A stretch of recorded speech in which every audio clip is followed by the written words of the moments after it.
I'm in salad and I saw The Boys episode 1.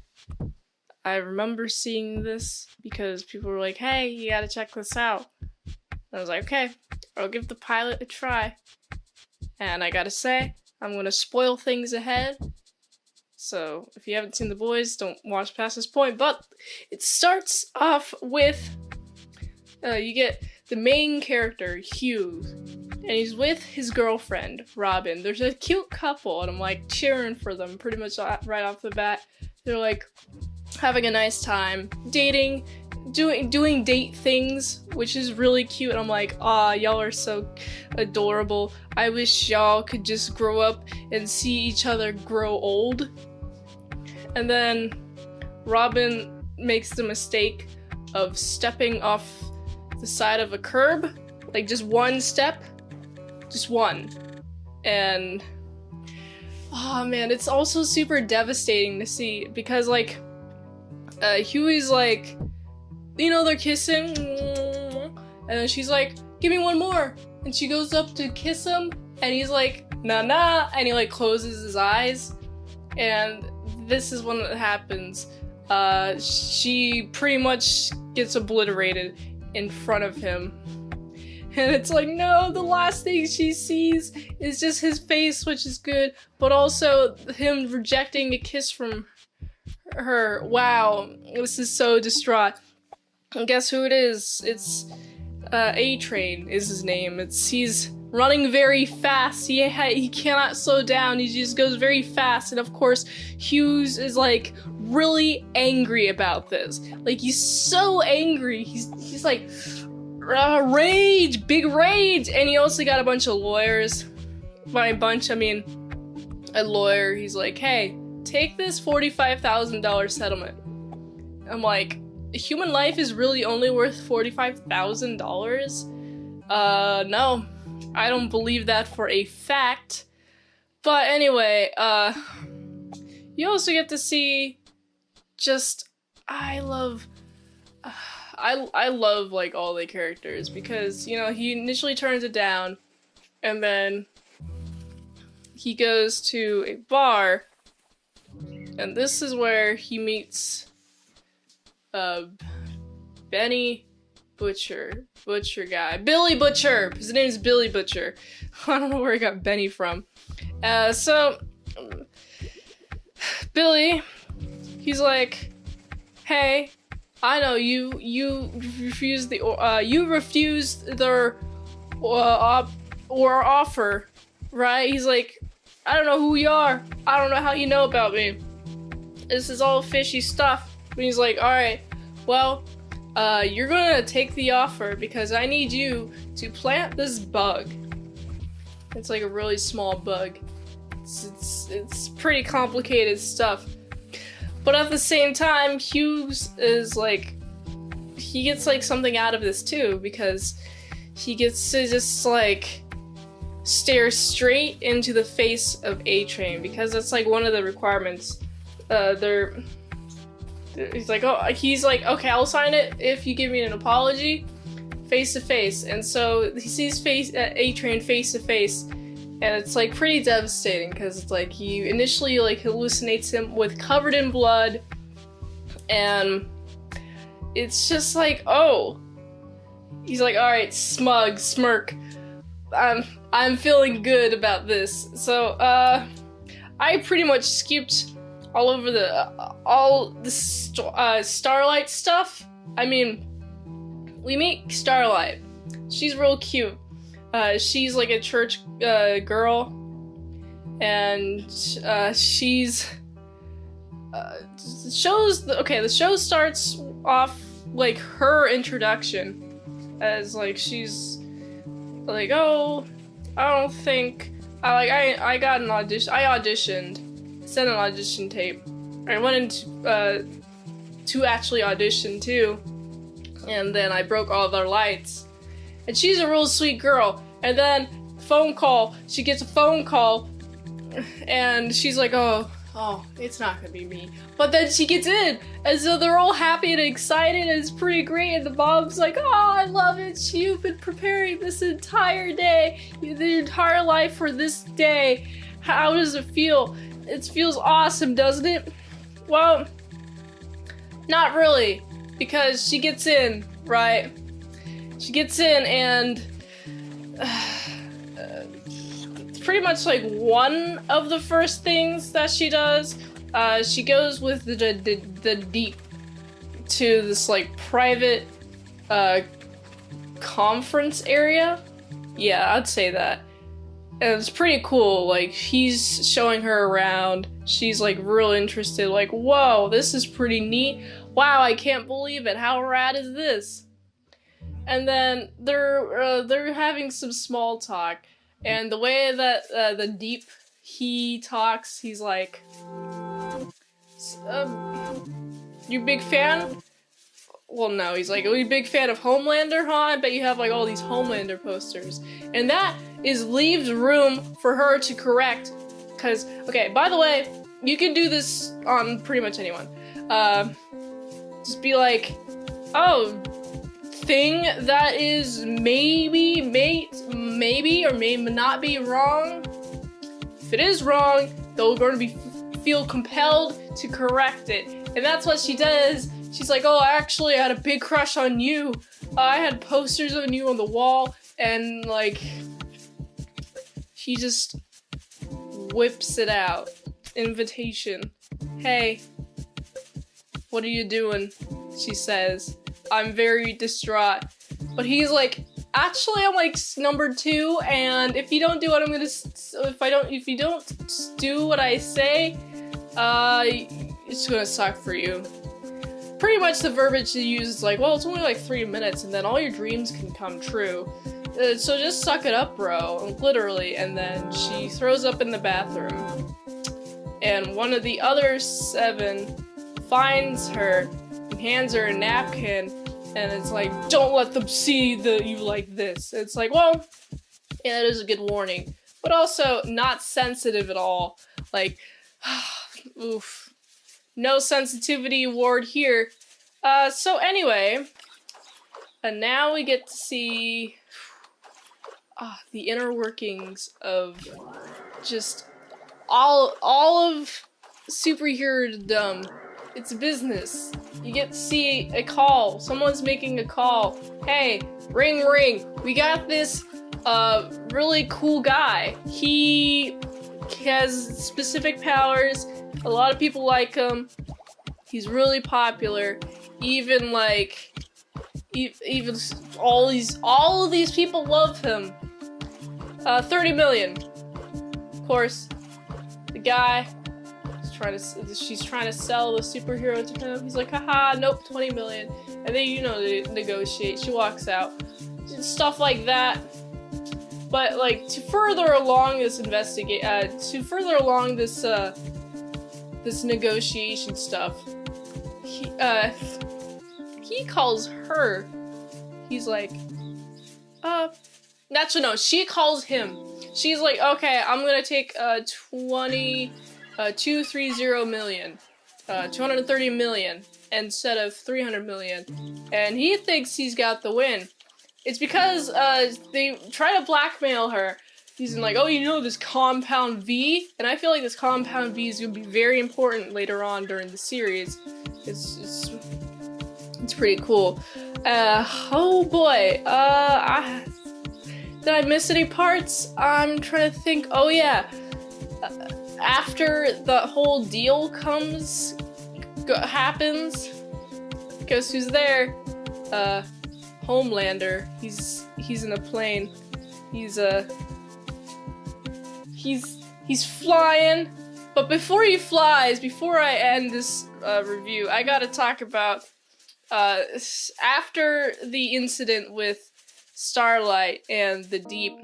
They're also 7 of them are at like a board meeting, and they're all squabbling. Homelander's like, now, we want to keep up appearances, and I'm like, I'm personally like, okay, it seems like you're the guy who's like most aggressively trying to be the goodest one, it seems like you are the worst person ever. Like, I hope I'm right, or maybe hopefully I'm wrong. But anyway, well, I'm proved to be correct about him being wrong during this plane scene. Now let's get back to that. He's flying in the air. You just get to see the guy who the woman was talking to on the phone on this plane with his son. The son's like, "Oh, isn't he your friend?" And he's like, "Yeah." And then he sees big glowy white red eyes, and then he chops the plane in half.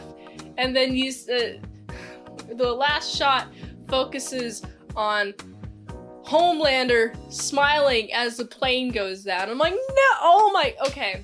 These are the worst people ever. I love it. I'm so excited to see what happens in the show. This was a great pilot. Not unlike that pilot who just died.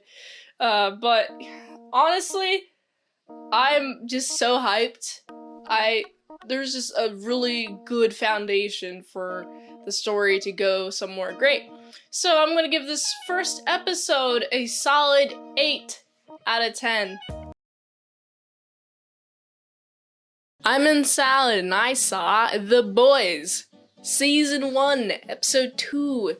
It's by Eric Kripke. After seeing the pilot episode, I was so excited to continue. I was like, oh, what's going to happen next? I'm very excited to see all of it.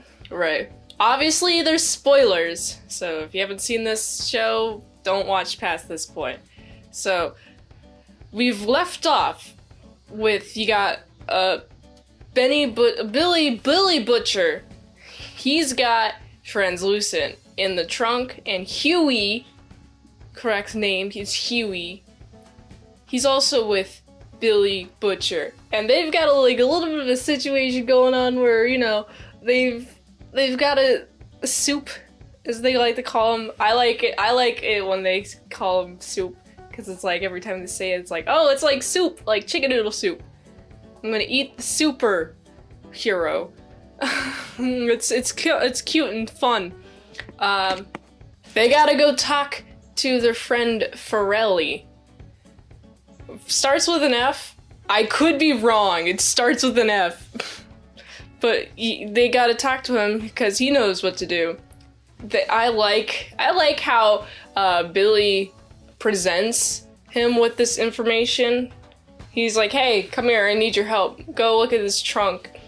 And the entire time, Farrelly's like, yo, what are you gonna do with this? And then he's like, oh, just come look. And then he shows him who it is. And now he's obligated to help him dispose of Translucent because Translucent has seen his face. And it's like, Billy, you're the worst friend ever. You put all this baggage onto your friend like this. Come on, man. He doesn't deserve it. So yeah, now he's, there's also a concern of him having a chip. So they gotta take him underneath to the basement. And you got, Huey. He's also just like installing this tech. It's not even like tech. He only knows about it because of his background in selling stuff like tech installation and sales is his official job title, he tells Farrelly, because Farrelly's like, oh, what are you into? Are you like good at tech or something? Are you tech guy? He's like, no. And I'm like, oh boy, you only heard about this because the company that was trying to sell it told you it was good? Instead of knowing if it's good or not. So, you know, it could or could not be good, faulty. But anyway, he kind of stops taping whenever they do start investigating Translucent again. And Huey's... Ooh, I like Huey, honestly. Huey's he seems good-hearted. They're trying to find a way to pierce through his skin because he's just like I really like Pirelli's just like whole way of figuring out like how to deal with translucent. He's like creating a weapon, and it's the same material as his skin, so maybe it's like you can puncture it using something as strong as his skin. It's kind of like the cutting diamond with diamond method. That's an idea. It doesn't ultimately work though. Like, it's like a really big bullet. Like, I really like the big bullet. And before I continue with the big bullet, let me tell you what everyone else is doing. So we're also reeling on the fact that Homelander just lasered somebody out of the sky without asking, like, or no one telling him to do it, like, whatsoever. And of course, because of this, you got Madeline. Yes, that's her name. Madeline, she's confronting Homelander. I also just love the amount of smile talking in this. She's like a big smile talker. Like, yeah, okay,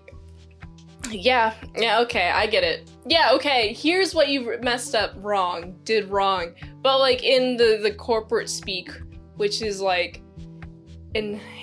very loaded. Like, I just liked watching her face while she was just emoting. She's very fun to watch. And I also just like I like the character dynamic between Homelander and Madeline, because at this point, later on, you see Homelander's kind of staring at a painting, and just, she's normally staring at a painting. Nothing wrong with that, but actually he's using his X-ray vision to spy on her doing breast pumping, and it's like, it just seems like you see her as like more of like a mother figure, that you want to please her, which is what you did. You did do this action to try to please her because you thought this guy was blackmailing her. I mean, he was, but she can handle herself. And it was honestly just like it was a disaster. Homelander should have not done that. But now he's just like angry and upset. He's like, I'm flustered. I'm flabbergasted. It's also mentioned that it was the river, it was the Deep who found your remains of the ship. And it's like, the Deep should have told anyone.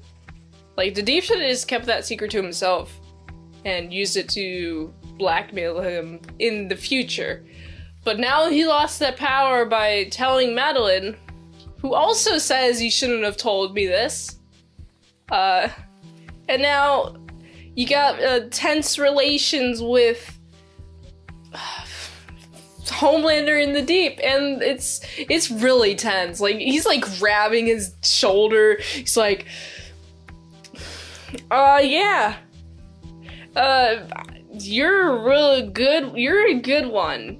You're doing good, so good, buddy. And it's just like also just basically being like, yo, I don't like you. I'm not going to protect you anymore. You're going to go on these missions, these bad side missions, where you're always sent to water because you're a water person. Actually, it's not Homelander who decides that, but Homelander is very mad at him for this, and the tension is there. But he also does have to go to this dock.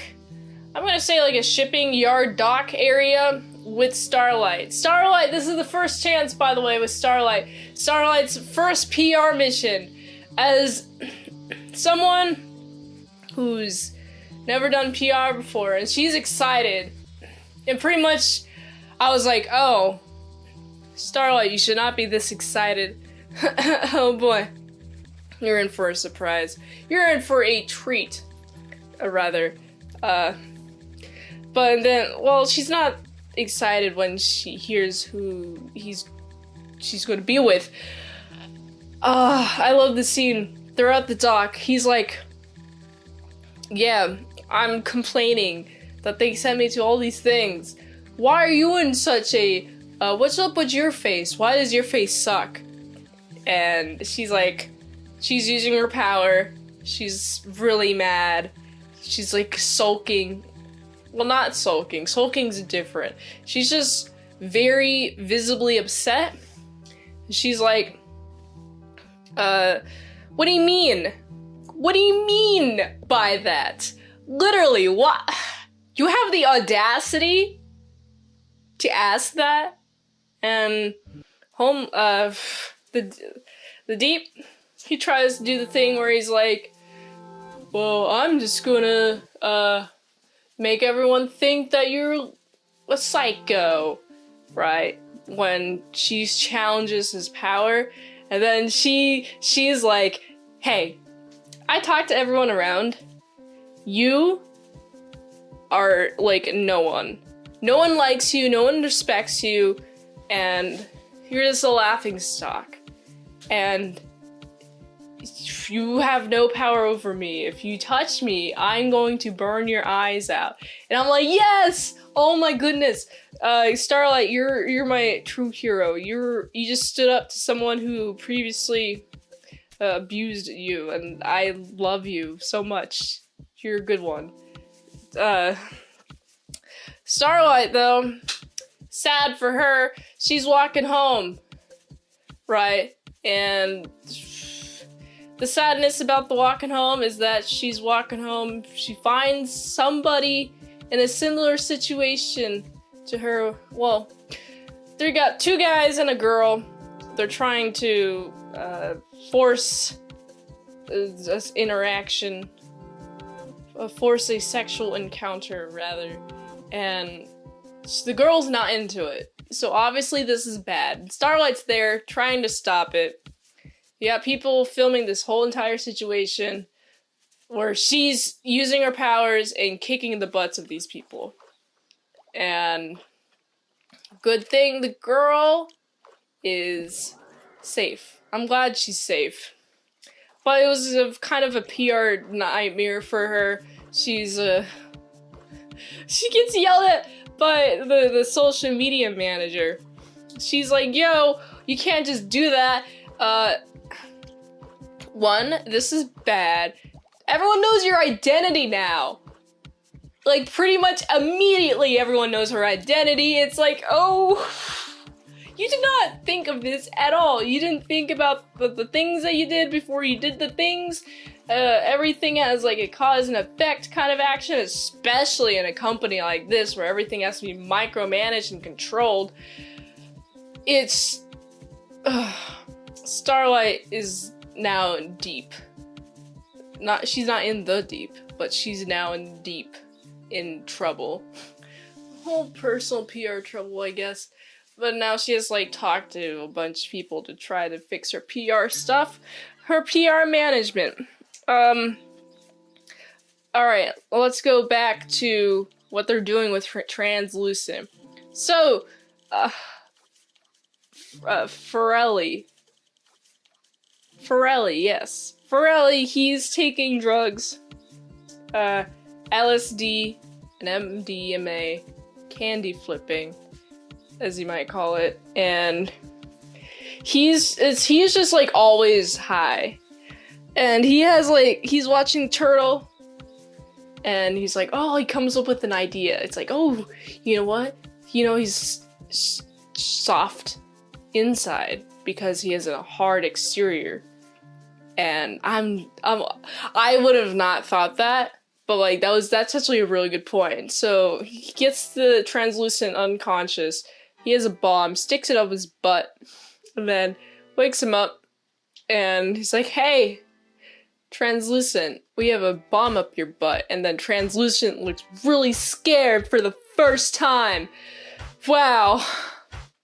I'm like, oh, you guys actually have like power over this guy now. It's pretty crazy and insane. But like, you know, they leave the room. They have some information that Homelander's coming to find him. They do find Homelander, but you know who says Homelander? Huey. Huey says Homelander. Huey says the words Homelander with his mouth. And that's like, because of that, Translucent now knows, oh, actually, Homelander's coming. I'm a little bit safe now. He gets a little smug about it. Billy, Butcher, they got a van outside. They're trying to distract Homelander because they saw that Homelander is coming. So they got the inconspicuous black van, which looks very suspicious. Homelander's trying to like look to see what's like behind in the van, because they're being very shady. But you know what else happens? A big explosion occurs that Billy Butcher also set up, which is like Billy Butcher's got like this whole like interconnected like maze of just explosives, I guess, in a building. It's established that he did set this. It's established that he did set this up, but it's still pretty impressive. It's like, oh wow, good on you. It explodes, and Homelander is like, oh, explosion time, whoop, and he flies up. And then, this is the fun part. So now Homelander's gone. Now we get to see Huey and Translucent. Translucent is able to get out of his cage by like pissing in a cup and splashing the piss onto the wires, and sort of circus of wires. He leaves the cage, and Huey's there. Translucent's like, yo, you can keep your hands clean. And I should stress the importance, like, there's like 3 shots of this poster and Huey just keep your hands clean poster with a kid covered in spaghetti. And it's like, okay, Huey, you really gotta keep your hands clean. This is your really good decision. And Translucent's like trying to, is actually, hey, you gotta choose whether to keep your hands clean or not. And you're gonna let me go or not. And Huey at first is like silent and unclicks the detonator. And so Translucent's like, okay, cool, I can just leave now. Up leaves, and then Huey lets him like go almost to the stairs. He's like, okay, clicks it, and this is like, he goes invisible first before he explodes. Goes invisible, and then bam, just like body parts everywhere. Blood everywhere, blood on his face, and I like the framing of the shot where you see Huey's bloodified face next to that clean, keep your hands clean poster, and there's like a few more shots of Huey just like with the destruction that is everywhere now. And it's like, oh, Huey, now you're really deep into this. Now you've murdered someone. Congratulations. It seems like you're more of a murderer than, I don't know. Oh, you're on the same page as Billy the Butcher now. So that's that. Awesome. Man, that was really riveting. I liked that. There's just like so many power dynamics that are just changing throughout based on what everyone else does, which is fun to watch, and I'm just like very excited to keep on going with the series. And so I gotta give this episode a solid 8.1 out of 10. I'm on Salad, and I saw The Boys, Season 1, Episode 3. It's by Eric Kripke. This episode kind of continues off from the last episode, which, of course, there will be spoilers. Okay. I just love the opening shot. The opening shot, you get to see Huey, he's all bloody. He's washing himself with a shower/pressure hose. It's like, okay, cool, they're cleaning it up. And everyone else, Frenchie is his name. Frenchie and Billy are both cleaning up the intestines of Translucent.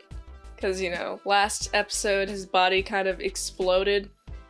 And they're like, yo, you're good, you can chill. Huey's like, yo, how can I help? How can I help? Just trying to, like, involve himself a lot. And it's like, Huey, chill a little bit. You don't have to involve yourself. You just killed a soup.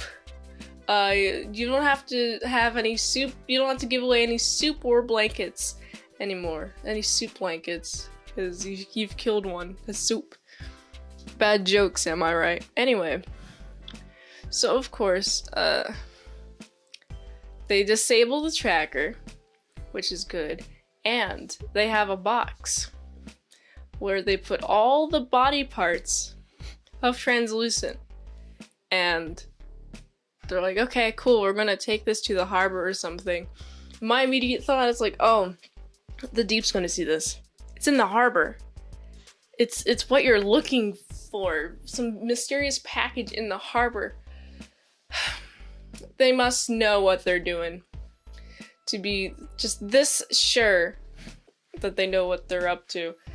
Boy, also I get to see some more relationship dynamic stuff. I mean, this is the entire show is just like relationship dynamics. Like, for example, meanwhile, while you got the Deep finding the body, wow, you get Starlight. Oh, she has a PR nightmare from the last episode. She was shown to have kicked the butts of some guys, and the PR team's like, yo, this was a disaster.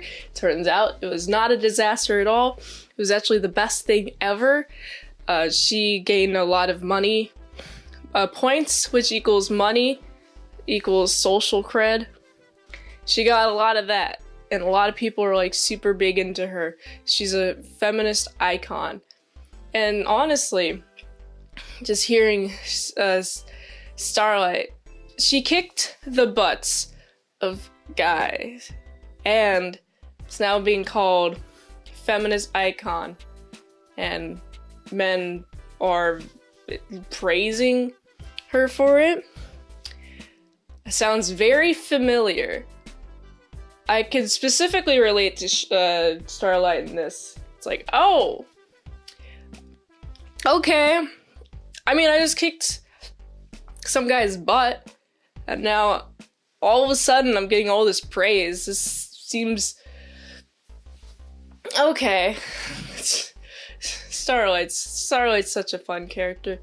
I love her so much. Starlight is so popular now that she has a new costume that is super revealing. And honestly, first seeing it, I was like, oh, this is pretty awesome. I would wear this. Starlight is like, no. I mean, she's from a small town wherever the hell. I mean, she's from small town Ohio, I believe. Ohio, somewhere, nowhere, anywhere lives in America. And of course she's like, no, I don't want this, I don't like it.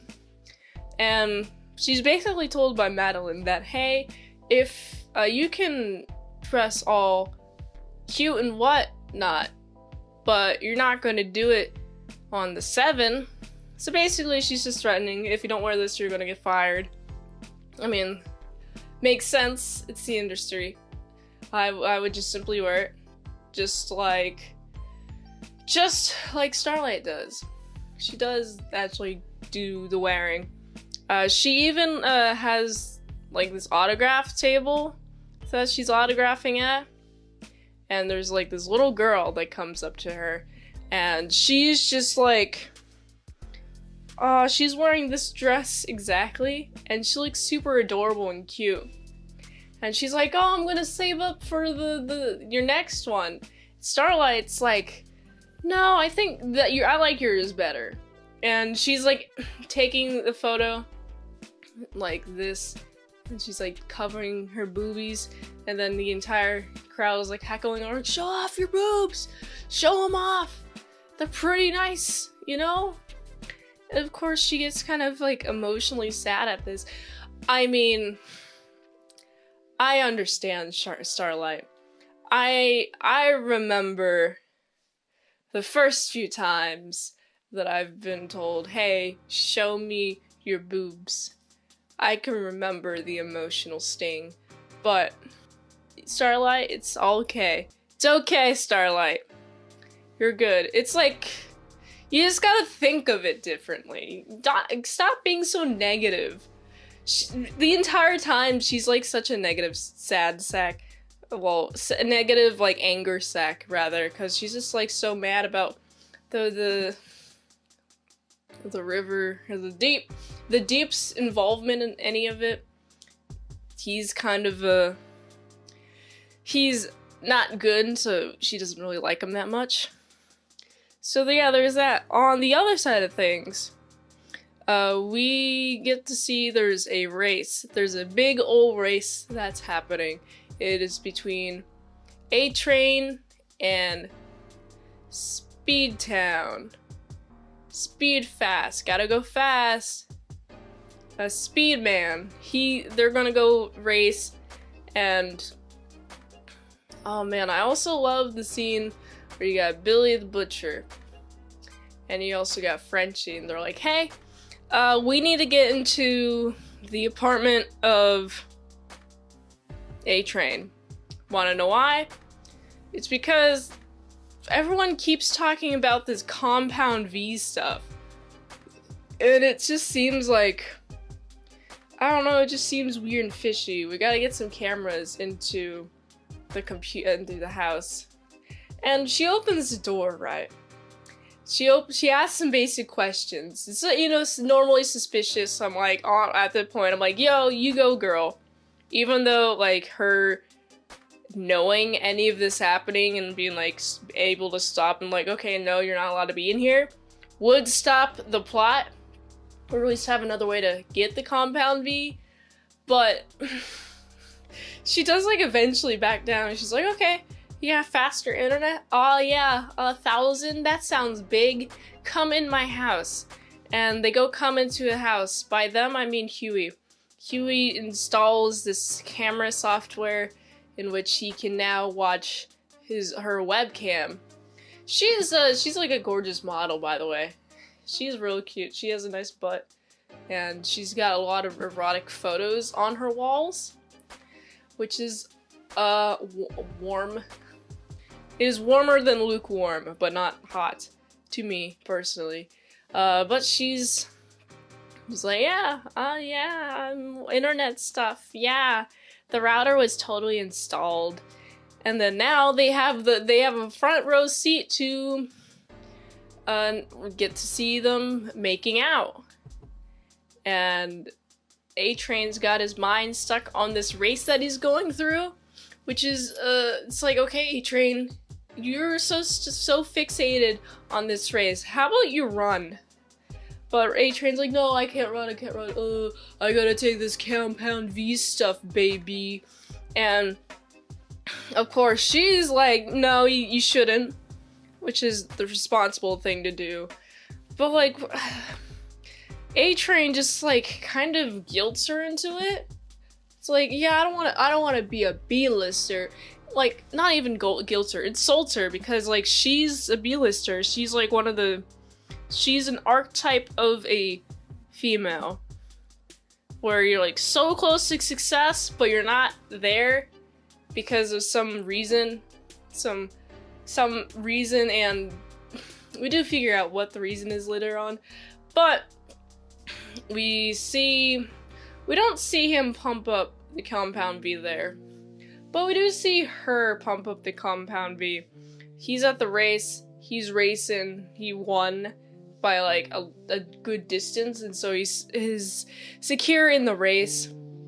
But there's also just like, there's so much going on with that Compound V. that she's like, oh, I cannot resist it. I must take that compound V. And she even like injects into herself. I had to look away from the screen because it's like, I don't like needles. I don't like watching needles or blood or anything in media or like in person. This is why I'm not a doctor. So you have to, she's taking compound V now. She's really strong. She can lift like a bunch of 50-pound weights. Well, at least like she's probably squatting at least 300 pounds. It's impressive. And she's just like, yeah, jacked up, let's go. A-Train also looks super jacked up as well. And it's, you know, it's a sight. Also, I should probably check in with Homelander. Homelander is at this event where they're at the race, and the whole time Homelander's like trying to get with Denise. Yeah, that's her name. Denise. He's trying to get with her, trying to be like, why don't you love me? Why aren't you dating? And you know, everyone's on all the time. Like, and get to as close to her as possible. She has to just smile and be like, yeah, I love this. And then, like, as soon as she turned away, like, you see, she turns and, like, her frowns goes sad. And it's like, yeah, okay, I see the power play now. Like, you guys used to date, and now he's just being really pushy on it. And honestly, that's not cool. But also, Homelander also notices Billy the Butcher staring at him. And Homelander's like super suspicious. And I'm also like, Billy the Butcher, are you trying to get him to notice you? It seems like you are. I mean, I personally wouldn't advise doing that just because it's like, you know, he's Homelander. He can murder, death, kill you. Oh boy. There's just like, there's a whole lot of just watching the cameras too. Back to the whole not Billy the Butcher thing. But instead, they're watching the cameras. You get the landlord. The landlord comes by. Hey, we want the rent. It's already established like one prior time that the landlord has asked her for money. And she's like, oh, I can get it to you. And so the landlord has to go up to her. And she's got like them claws out. She has claws. Those are some terrifying claws. I do not want to get stabbed by those claws. But yeah, let's see landlord in. She's like all hot and spicy and warm, caliente. And she's like, yo, come here. You're going to be on the floor. I'm gonna be your dominatrix. And I'm gonna sit on your face. And I'm gonna sit on your face so hard that your brain explodes. She enjoys herself so much that his head explodes, and then she freaks out. And it's honestly like, when I saw this free face, I was like, no, I can see the brain and everything. Ugh, go splash in my face. I really don't like that. But I do love the amount of gore in this. It's an appropriate amount of gore. It's just enough to traumatize me. And not enough for me to just be like, you know, it's just gore. There's gore everywhere. So, you know, it's a good middle line. And then we get to see the most funnest thing ever. The suitcase from earlier has been discovered by one of the Deep's pals, which Homelander is like, yo, it's a Poipus. You didn't even contact your Poipus on Poipus as SMH. But like, the Deep considers him a friend. And it's like, okay, you were really good at talking to fish. Fish are like people to you. That's good. They open the box with Madeline. Well, Madeline opens it, and it's like a bunch of guts with it's spray painted like, we're coming for you. It's like, yeah, it's translucent. You're being hunted. And then it's like, this means war. And translucent is officially out. is now the 6. Got him. Wow. Just wow. That was a very impactful. There was a lot of like exposition, just like, oh, there's a new thing called Compound V. We kind of got a hint at it, but now we get to see more of the effects. It's more of like a steroid, and it's important performance enhancer, and it's like, oh, we got a big old scandal on our hands because we're finding out about all these dirty little secrets that no one knows about except for us. And honestly, I do like the talk between Billy and Frenchie are fun.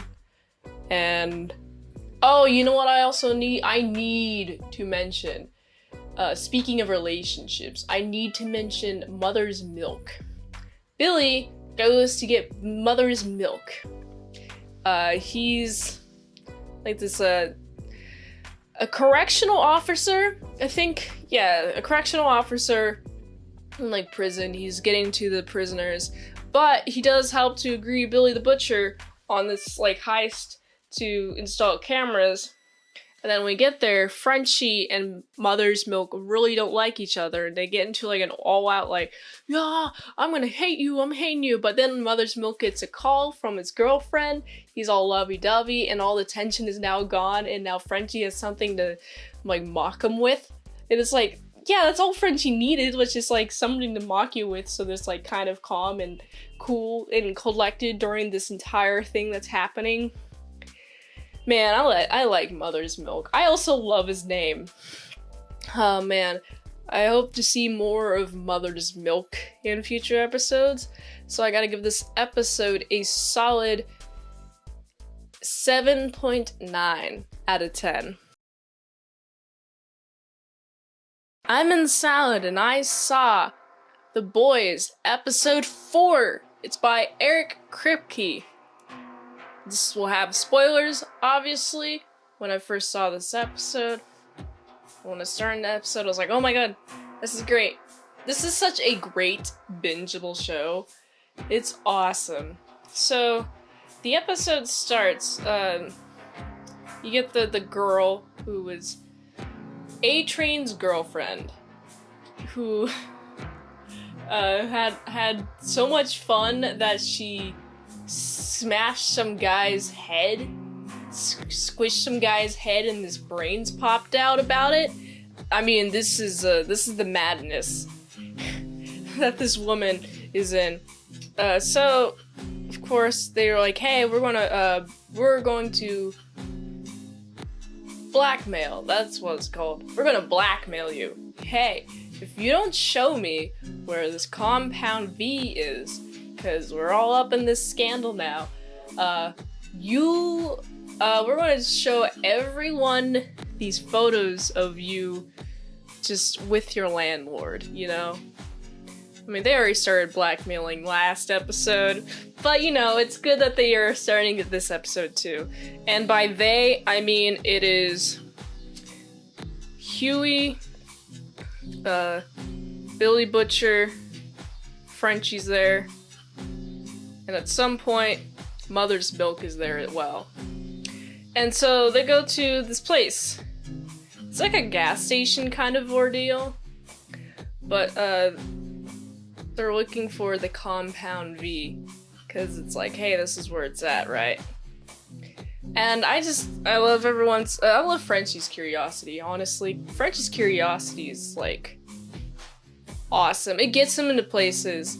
Like, he's, like, kind of, like, going into this, like, darkly lit place where there's not a lot of light, and they're just trying to find the Compound V. Everyone's searching, except for Frenchie, and Frenchie goes over to these jail bars, and he's just like, what is happening? What's going on? Why is there TV there? And there happens to be this woman there. Frenchie, I love Frenchie for this, but I also hate him for this. Frenchie's like, okay, we should definitely let these people out. I want to let her out. And also, Billy comes over, he's like, okay, I also don't, what are you doing? Don't let her out. And Frenchie's like, I'm gonna do it, and then he does. And her first reaction is very understandable. She starts attacking the guards, which come down pretty much immediately. They're like, don't let her out! And then, boom, they get attacked. They get aided, they get mauled. There's blood everywhere, there's body parts everywhere. She's just incredibly vicious. It's like, oh no, what did you do, Frenchie? Why did you... Frenchie, why did you do this? But you know, Frenchie, he's like, I want to talk to this girl. Right, so he tries to approach her in like a nice way. She's like, of course she's hesitant, and then she just kind of runs. And it's like, okay, Frenchie. Okay. Cool. You are the empathetic type. I really like you. I like you a lot. Meanwhile, we also get to see Huey is sent away after this whole woman thing. After this whole woman thing, Billy Butcher's like, hey, you should go on that date with Starlight because it could provide some really useful information.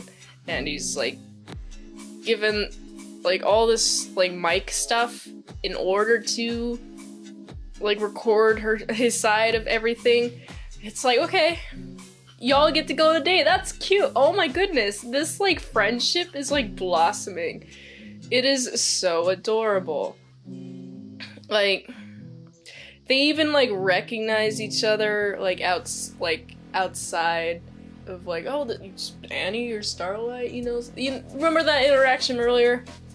Yeah, now they're going on a date, and it's beautiful. It is so sweet. So the date goes like this. Huey and Annie are at a bowling alley. Annie is like, oh, I'm so bad at bowling. Ugh. That's exactly what she's doing with her arm. Huey, of course, he remembers that she did tell her at one point that she was good at bowling. And just seeing the interaction with them, just be like, yo, what are you... You said at one point you were good. I want you to stop stroking my ego, and I want you to bowl. Dang it. And then she, like, strikes pretty much first. It's like, 50 miles per hour ball. Vroom! Strike! The pins go everywhere in that small confinement box. Not, like, everywhere, like, in the room. But Huey is like, I'm impressed. And at this point, I'm like, aw, Huey, you're falling for Starlight. This is so adorable. Also, more with Huey and Starlight. We get to the point where Huey is like talking to Starlight about the 7, and she's like, oh, I haven't seen Translucent. And he used to like hang out with his son. And this is the moment in which it hits Huey, because it like kind of like slowly zooms in, and you see Huey, and his face is like mortified, and he has to like turn around in order to like react to this information. He's like, I can't let Starlight see my face. But he's like, he's killed a father for like no particular reason. Like, he's starting to let him to leave, and then he's like, oh, you know what, I'm just gonna click the button because it's fun. But now you're a father murderer, Huey. You have to live with that decision. It's just wow. Just wow. But it seems like Huey's responding to this as appropriate as necessary. Alright, let's switch from the date. Let's go to the other thing that's happening. There's a plane hijacking. And just like a couple of people are hijacking a plane, so Mauve, which is, I think it's like a color, honestly. It's like a dark maroon kind of burnt color is Mauve. But anyway, so you got Mauve and you also got Homelander. They're sent to make sure that let's do the no more terrorism. terrorism is bad. And they agree. They pretty much immediately take out the terrorists. But there's one terrorist at the pilot's place, and by the way, the plane is completely operable at this point. Instead of using his hands and his super strength, Homelander just uses his lasers and destroys the console of the plane. And also all the pilots are dead. Because the terrorist shot him in the back of the head, and so Homelander's like, zoink! Zoop! Got him! Haha, well, looks like this plane is doomed. Whoopsie me! That sucks for me! And of course, Homelander's like, okay, here's my plan, Mauve. We're gonna leave all of them here. The entire time, I'm gonna say that everyone is fine. Hey guys, you're good. Everyone just keep calm. We're all fine. We're having just a little bit of turbulence. Just a little bit. And y'all be fine. And meanwhile, it's like you got people like freaking out next to him. Like, whew, I would be freaking out too. I'm imagining it's like, at this point, it has to be the entire plane is like in freak out mode, because you kind of have to realize you're falling when you're falling, and it's like a 2 to 3 minute descent where you know you're just about to die, and it's like, honestly, dying in a plane crash seems very terrifying. And this is like the worst fear. Someone telling me, yo, you're fine, no, you're fine. Well, we're clearly not fine. Gets to the point where they're like, okay, well, time to open an exit. We gotta leave, we gotta bounce. You got a bunch of families trying to be like, hey, take my daughter, take her. Please take her. Mom, she's like such a good one. She's like, oh yeah, I love it. I'm gonna be so lovely, hunky-dory. I need to save these people. But of course, Homelander's like, you literally cannot. If there's any survivors knowing that we didn't help them, that's not helpful. We have to let all of them die. And you also see like the beginnings of like an evil Homelander. People like trying to rush to the front of the plane. He's like, stay back or I'll laser every one of you. And I was like, oh no, he is terrifying, he is evil, I do not like him. Homelander is the reason that all of this is going. Homelander is the reason that everyone is dead. He decided to laser his eyes. He uses eye lasers. And look where it got him. Carrying Mauve out of the plane and watching the plane fall. And it's just so distraught. Everyone in that plane is dead. Of course, Mauve's feeling real guilty. But before we get to this last part, let's get to another part where you get to see also, meanwhile, Frenchie and friends with the female. So they're running through. They're running through the train station, kind of like. To me, at like first glance, I was like, oh, is this like a mall? But I was like, oh wait, no, this is like a train station. There is just a lot of people at both places. So, running through, she's trying to escape. She's like, she goes to this like nail salon and specifically mauls like one person. It's just like one person. So it's like, okay, this must be like some sort of like revenge vendetta kind of deal going on. She goes to a place where there's a TV, and she's like kind of kneeling underneath the table, and Frenchie's there. He's like, yo, you want to hear a secret? I was like you once. When I was a little kid, I was forced to go places where I didn't go. Like, I remember wanting to go home, just wanting to constantly go home, but I couldn't go home because of the circumstances. I was trying to leave to go home, but I kept getting caught and kept getting punished. And of course, this resonated with her because, you know, this is what her story is. Her story is she got locked up and she just wants to go home. And this is like a really nice empathy plea that Frenchie is exhibiting. Frenchie's like just trying to approach her, just trying to like calm her down. But like, you know, she gets spooked because he gets spooked. Oh, loud noise. She's like, oh, distraction. I'm gonna run. Run. And then she keeps running. Keep on running. Gets to the point. Also, A-Train is there to find her too, because it seems like she has something to do with Compound V. She seems to be very heavily experimented on. I mean, she has like super strength. She's terrifying. She's like a literal monster pretty much. Except for the part where she's human.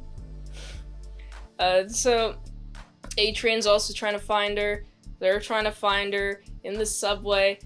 A-Train does like get her. A-Train does like pick her up, right, in like the train tracks, just like boom, go fast, and like she just like claws him during like the middle of like his running. It's like, oh, that gotta hurt.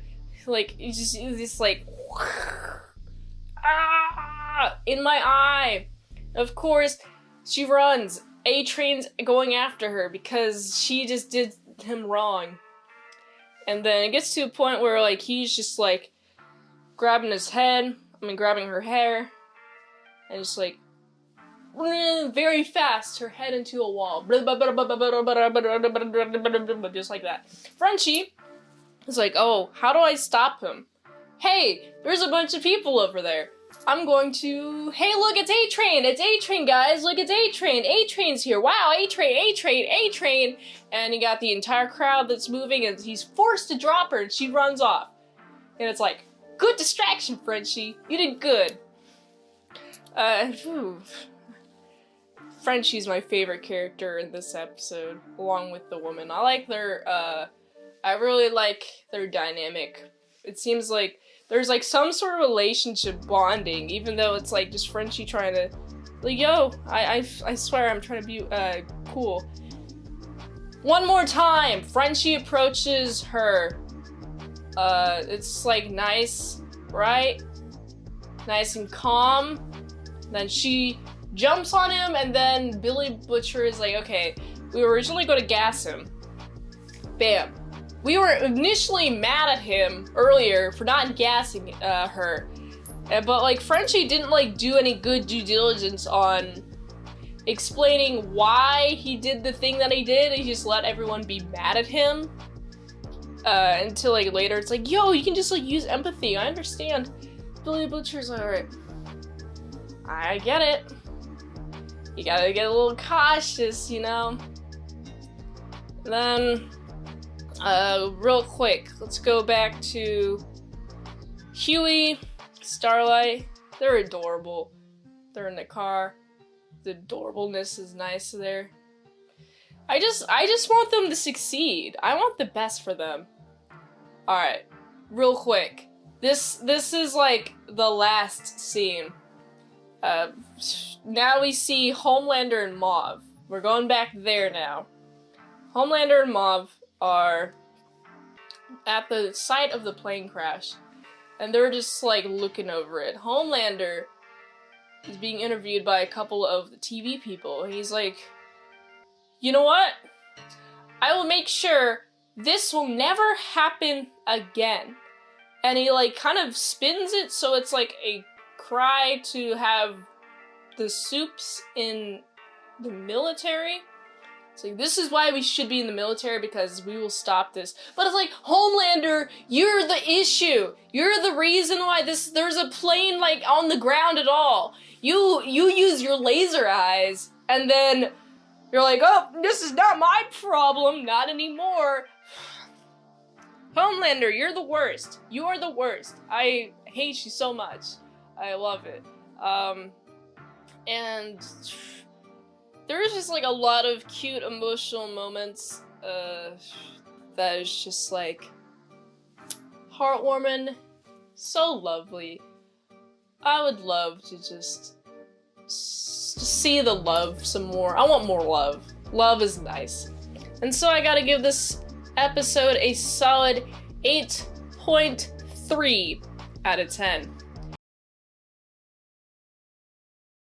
I'm in salad and I saw The Boys, episode 5. This leaves off with what is happening. The woman, she's locked up. She's locked up in her own chain and shackles because she just can't stop attacking Frenchie.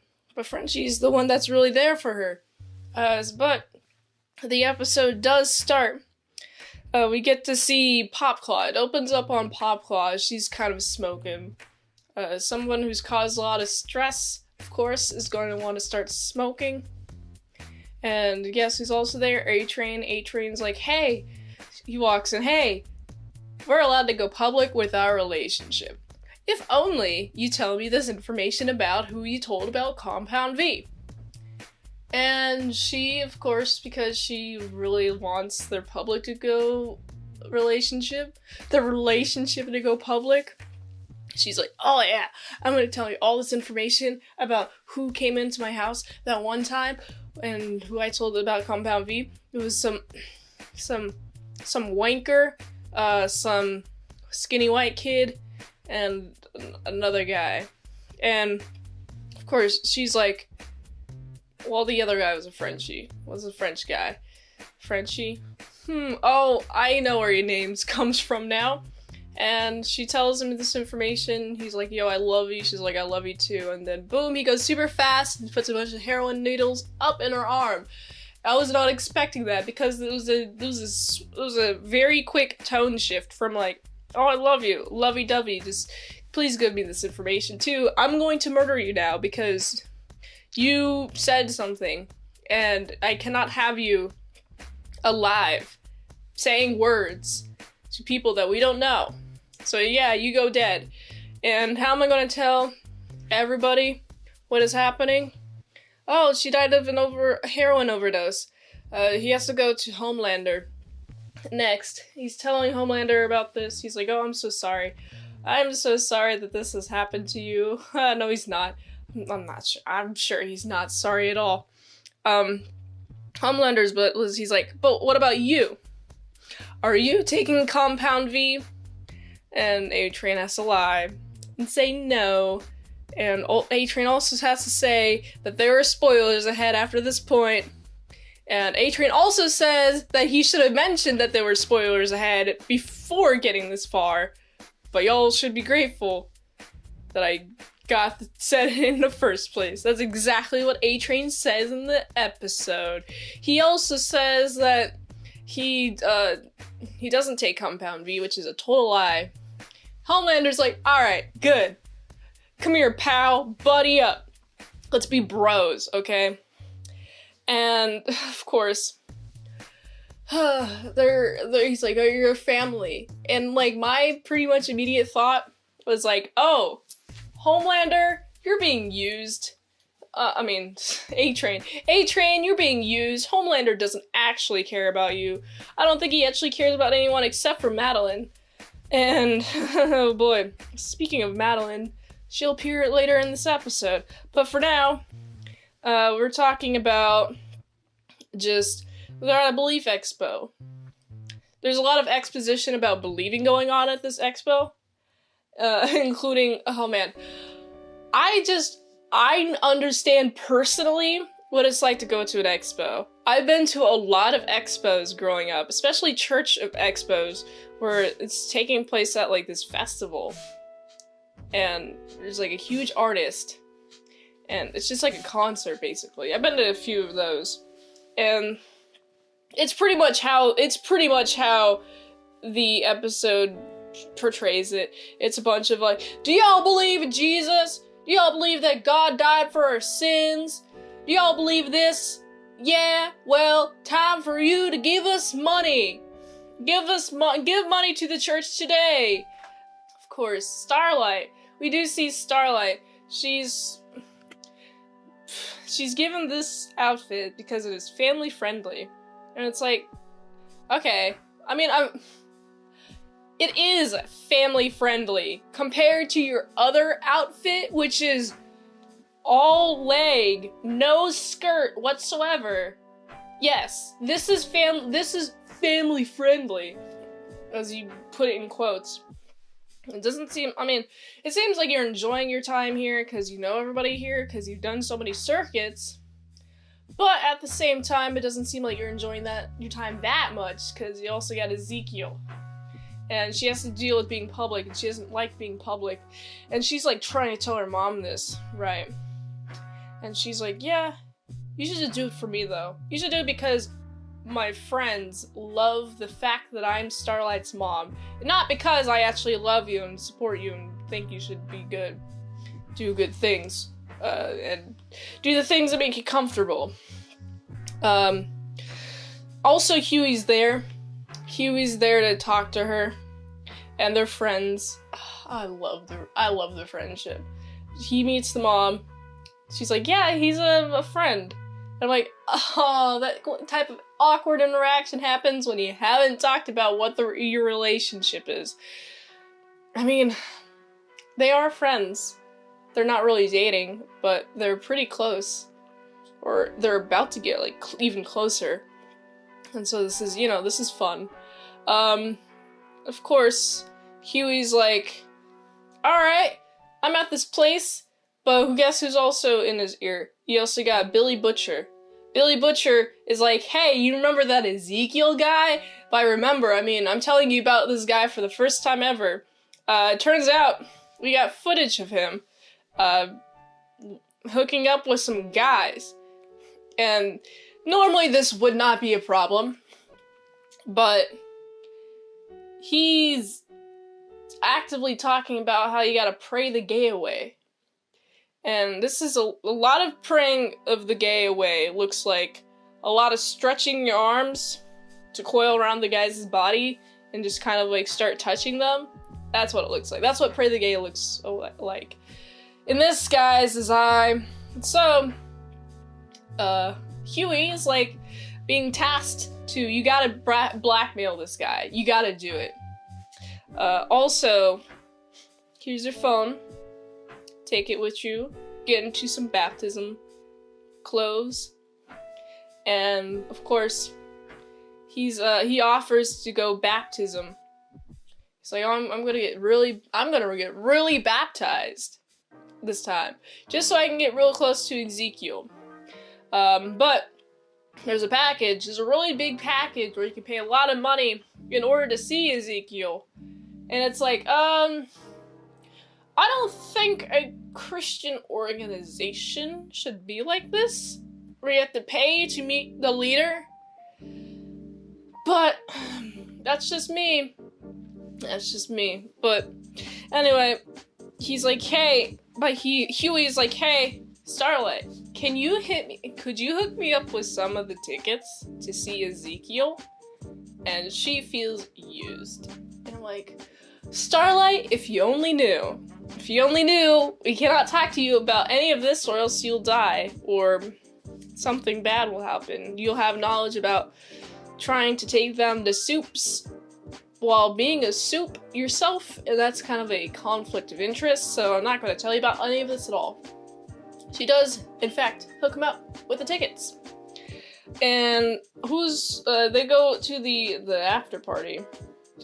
Well, actually, before the after party, we switch to seeing Frenchie.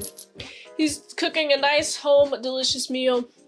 He's got like chicken, some broccoli, well, asparagus probably, and some type of like grain.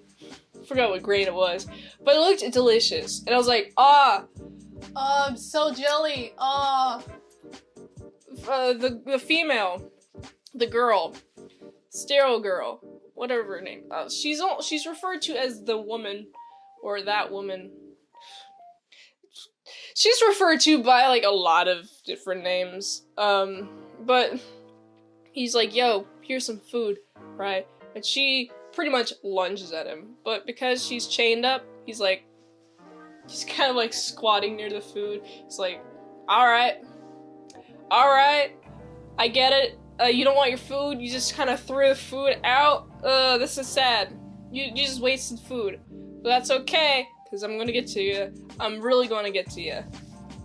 And so now we get back to,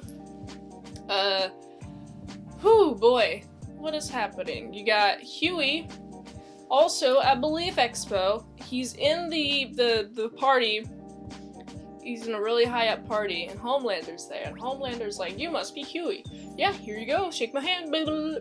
Also, this is still shaking hand. Also, you must be a really nice friend of Huey because holy crap, this is a very exclusive event. You must be really one special person. This is the shaking hand the entire time. This is me shaking his hand. Guess who also comes in? Ezekiel. Ezekiel's coming in. And it's time to shine. It's a moment of shiningness. We get a moment where we do see Ezekiel and Huey are alone together. Huey takes this chance to blackmail him. But before this happens, very integral scene, they get baptized. And we get to Huey's turn. Huey's like, yeah, I accept Jesus. And then he takes a really big breath. He's like, because he knows, he can feel that Homelander is about to, like, keep him underwater for more than, like, 5 seconds. And that's what he does. He does keep him under for, like, more than 5 seconds. And luckily, he held all his breath. And all you can see is just Homelander. Just above you, drowning you, presumably. If this was a different context, he would be dead. But since he's in front of a bunch of people, he can't exactly do that. He can get really close, though. And so, Huey's scared. Now we get back to the scene where he's, blackmailing, where he's blackmailing Ezekiel, and Ezekiel is like, hey, you don't know me, you can't just, like, slander me like that. Oh man, I love Huey. Huey's like, yeah, we had sex, and it was awesome. Your wiener was so perfect, and long, and stretchy. I love these adjectives. Long and stretchy. It was a stretchy wiener. It was stretchy. How big can it go? How big can you go? How big can you go? It goes from like, I don't know, 6 inches to like 6 feet tall. It's like, no, it's so stretchy. Oh, that's so stretchy. That's the size of a person. Wow. So anyway, he does successfully blackmail him though, because he's like, yeah, and if you, this was true, because if you don't, I'm gonna tell everybody. I have video evidence, and I have a friend who has video evidence, and he's gonna submit it everywhere, and if you don't tell me everything about Compound V, this is all going to go everywhere. And he's very successful at blackmailing him, which is to say, awesome. Then we go, let's check up upon what Mother's Milk and Billy Butcher are doing. They're trying to find more information about the supers. Which makes sense. I mean, they're doing it all the time. But specifically, they run into this lab. It's a really cool lab, where there's just a bunch of, there's a baby. It's a baby with laser eyes. And this is the point where we're like, oh, supers are not born. They're made in a lab. These are lab babies. And when he goes to realize that, a bunch of guards come by and they're like, yo, big shoot, we're gonna shoot at all the babies, the superhero babies. They won't die because, you know, they're superhero. But still, it's just like rattle a bunch of guns everywhere. And guess who has Super Baby? Billy does. And he uses Super Baby to the lasers to just like just rip through everybody in half. What a cool baby. It's also like, oh, this is Homelander 2.0. I mean, I guess all babies ever are trying to become Homelander 2.0, but this is a little bit scary because it's like, oh, does he have the same powers or even more gooder powers than Homelander? Only time will tell. But for now, we got a laser baby that Billy Butcher has, and it's pretty sweet. Let's get back to the Belief Expo real quick. There's a point earlier in the scene where we see Starlight. She's talking in a circle.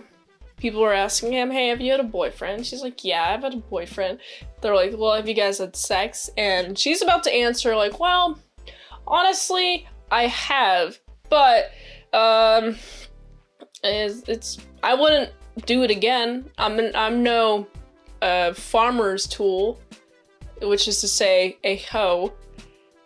And before she can respond with like all of that, you got the priest guy, looking at her with those eyes on his eyes, with his eyes on his face, and he's really looking at her with that look on her face, and looking at her, he's really looking at her with that look on his face, and she's like, oh, I'm gonna lie, I'm a virgin. So, next part where this all blows over, she's talking in public, she's talking on stage. Hey, Starlight's here, Starlight, tell us about all the things and such. And she first starts off like saying the script like, yeah, believe God, love God, blah, blah, blah. Then she goes off script, she's like, yo, I don't know what I believe, I don't know what words I believe, this is all a script. I love God and all, but I don't think God would want me to say platitudes like this. And y'all really don't understand the experiences that I've been through. I had someone put their wiener, like a hot dog wiener, into my mouth, and I didn't go chomp. That is what you can do, by the way. You could just chomp. Go chomp, and then they're going to, the reaction is to like go like that, and you gotta like get your head out of the way. You gotta chomp, and then pull your head back, and then as they like go to try to grab you, that's when you go super fast, and he's like, pow, right in their, right in the neck. Now. Ow! That hurt. I didn't like do it at the full power that I could, because my body wouldn't let me. But if you do that to somebody as hard as you could, it would hurt them. So yeah, she talks about how she had wiener in her mouth, and then her mom's like, oh, okay, I quite understand now. I don't fully understand, I guess. I don't know my daughter as well as I think I do. Which is to say, no one ever knows their daughter as well as they think they do. That should just be, you should never assume you know someone, I think is the lesson here. No matter how well you know them, you should never assume that you know them. So yeah, she goes out, and she's sad. Huey goes after her. Huey's like, yo, this is like the best speech ever. I love this. This is like probably the most true thing I've ever heard. She's like angry at him, like, you just wanted me to use me to see Ezekiel. And then he just opens up with about Robin's death. My girlfriend's dead. I just wanted a way to escape from that. And they're crying, they're both crying, and it's like, oh, this is like a bonding moment. I love bonding moments. The relationship is gonna go so much deeper because they both bonded about a thing, and Huey's just a good guy. I love Huey so much. Alright, let's go back to Frenchie. Frenchie's being caught. He got caught when A-Train went to look at those tapes after he murdered his girlfriend. He saw their sex tape. So I'm like, okay, cool. Look down, here's audio different, here's him, here's her killing the landlord, and then sees like 3 guys on the TV coming into her room, and Frenchie's one of the guys. So he sends this information to Black Noir, and Black Noir goes after him. And of course, he gets this information because, you know, Black Noir is after him. And he lets her out. He, like, uncuffs her. You're free now. And then she goes, run. Frenchie, you know, is a little bit sad, but he's like, yo, I understand. I understand you, girl. I know what you mean. I know why you're going, why you're leaving. And then Frenchie is being attacked by Black Noir, but then the girl, she comes in and attacks him, and then he runs, and then she gets sliced and diced. And then she's presumed dead. And I say presumed because Frenchie goes up to her, is like, oh, she's died. I have to put a blanket over her. And then she see her face wake up. What? How did she awake? Look at the wound. It's all regenerating. What? She's Wolverine?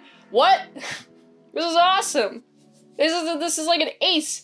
This is the best thing ever. And also the worst thing ever. Because Black Noir knows that us. But this is the best thing ever because we have an ace in its place. And that's how the episode ends. And I gotta say, wow.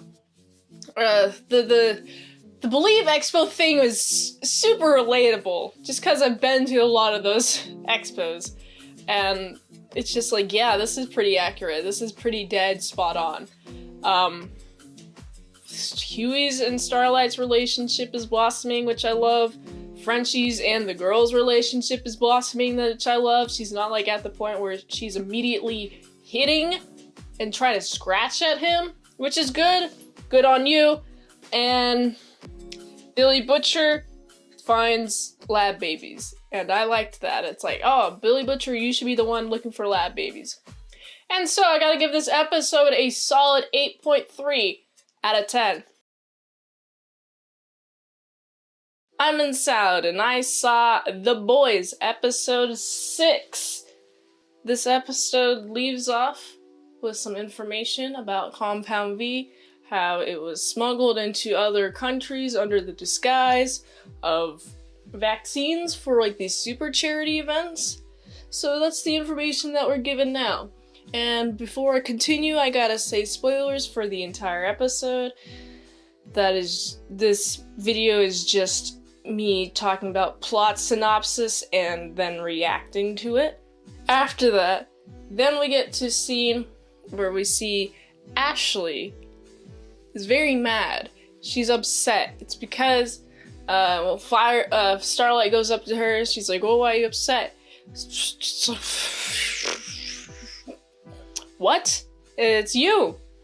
I'm fired because of what you didn't do your job. You didn't do your job, so now I'm fired as a social media manager. And she kind of just like huffs and buffs away. And I'm like, oh, Starlight. Oh man. You're such a gem. Anyway, so she goes to meet with Madeline. Madeline's like, oh yeah, have a seat. Have a gander. And Starlight, she's obviously mad at Starlight. She's like, hey, you have to, I know you're like new here, but you have to comply with us. Like, we thought that this would be super safe. It's your own area of expertise. Like, you come from church. Like, you know these people. So, why you have to listen to us. She's like, no, I want to be a hero. I don't want to just look pretty and pose. I want to be a hero. And Madeline's like, well, then you don't have a position on the 7. And then Starlight, you got a reverse Uno card. Actually, this would be very bad for PR. Don't do that. Don't fire me, or else it's like you got somebody outing a sexual assault victim, and then that person gets fired. And then it looks really suspicious, And it's not good, especially in today's current news cycle. Not very good. And so, Starlight won that interaction. Madeline's like, alright, I got stuff to think about.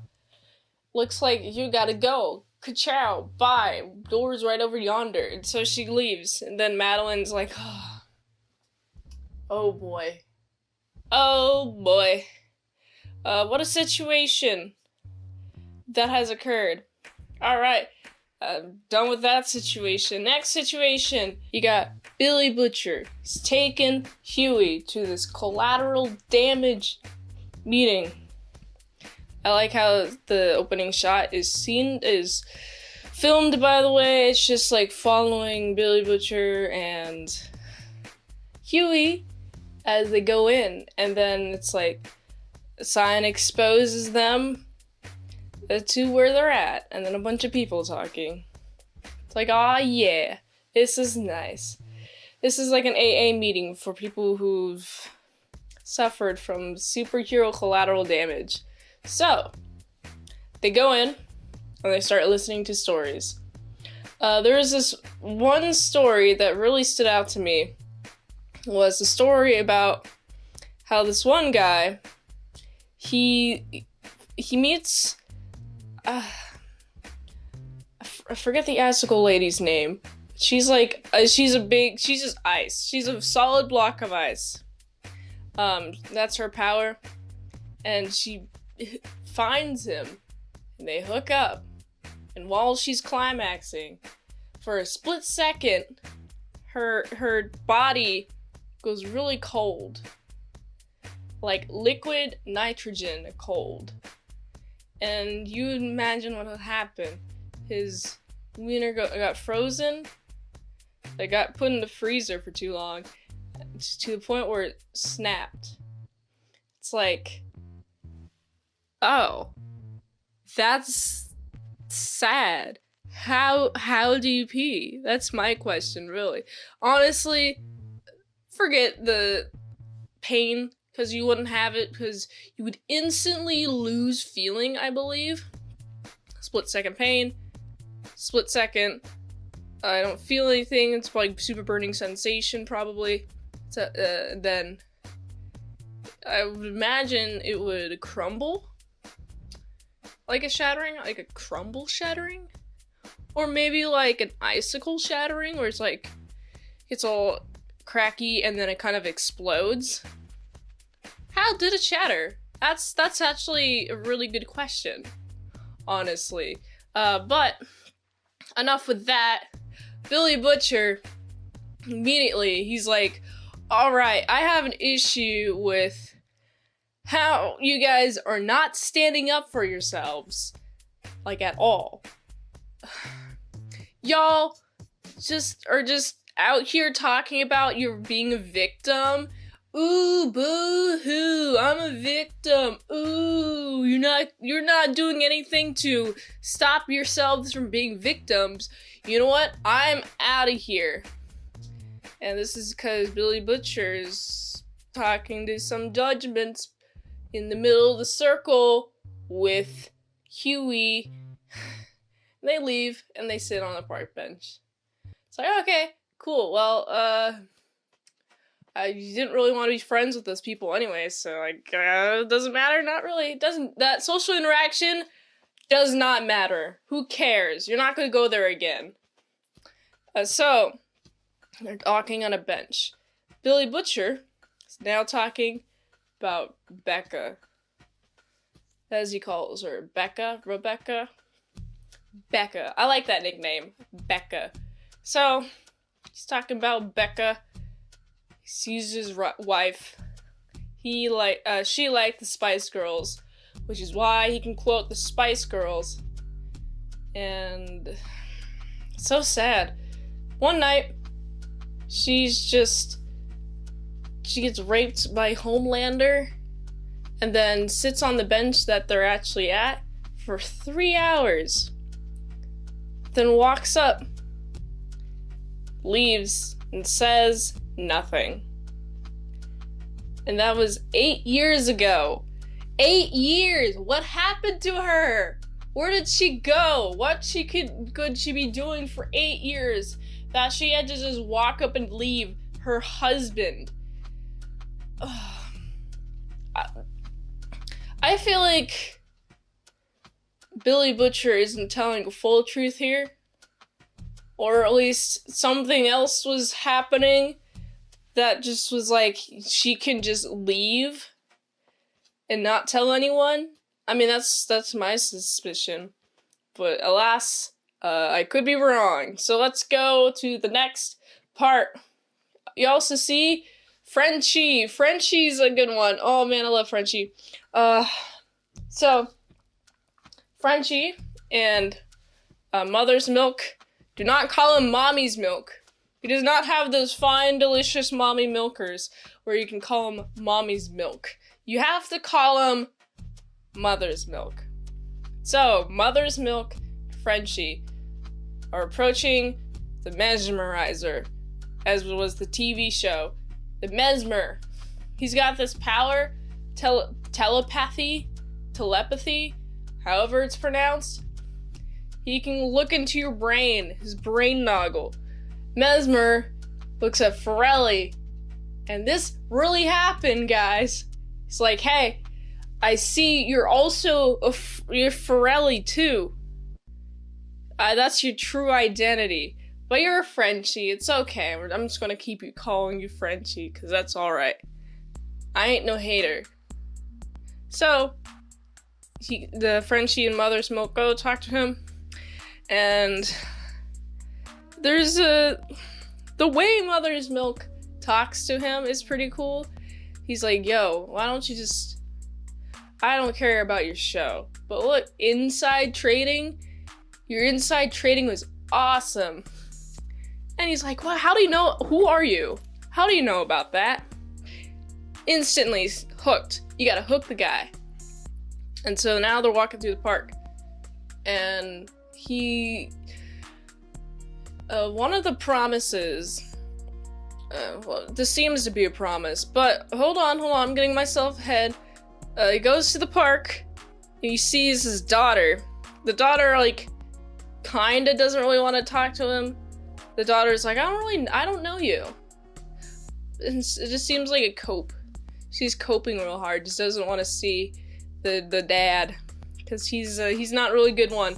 He's kind of a disappointment. And Mother's Milk like, all right, you gotta stay clean, and you can do that once. You can see her like once a week or once a month. All right, he's like, yeah, I'll do that. Okay, so now effective bribery. Now it is time to get what's happening in that woman's head. That woman being the very, very feral woman that they find in the cave. It always feels weird just calling her that woman or that girl, or it just feels to me like, okay, she needs a name. And everybody else is also thinking the same thing. They're like, hey, Mesmer, could you please look into her brain, her noggin? He goes to do that initially. She starts flashing, seeing stuff when he holds her hand, and she freaks out to the point where she just kind of snaps his hand. He's obviously hurt, and I didn't know Mother's Milk was a field paramedic. He's like, I'm trying not to, like, get you to leave. We need splints. How are we gonna do some splints? I need to go to a hospital. No, you don't. You got a field paramedic here, and he's here to tell you that you can just, like, chill. It's okay. You just need to make it go straight. That's really all that matters. So, he finds 2 wooden spoons and a bunch of duct tape. That's a good enough splint. That's a proper splint right there. And now with his other hand, he goes to see her images. First, they see a terrorist flag, so they assume she's a terrorist. Ooh, she's bad. Ooh, no. And then, the next time, they see, first she's in the moon. She's in the moonlight, moonlight, that song. That Juice WRLD song that I don't know the lyrics to. And they do learn that her name is Kimiko. Kimiko? That's a really cool name. I like that name. So she has been captured by this terrorist organization and then has been fed Compound V and forced to fight in this army with the terrorists, as a super souped up terrorist. And then it's like, oh,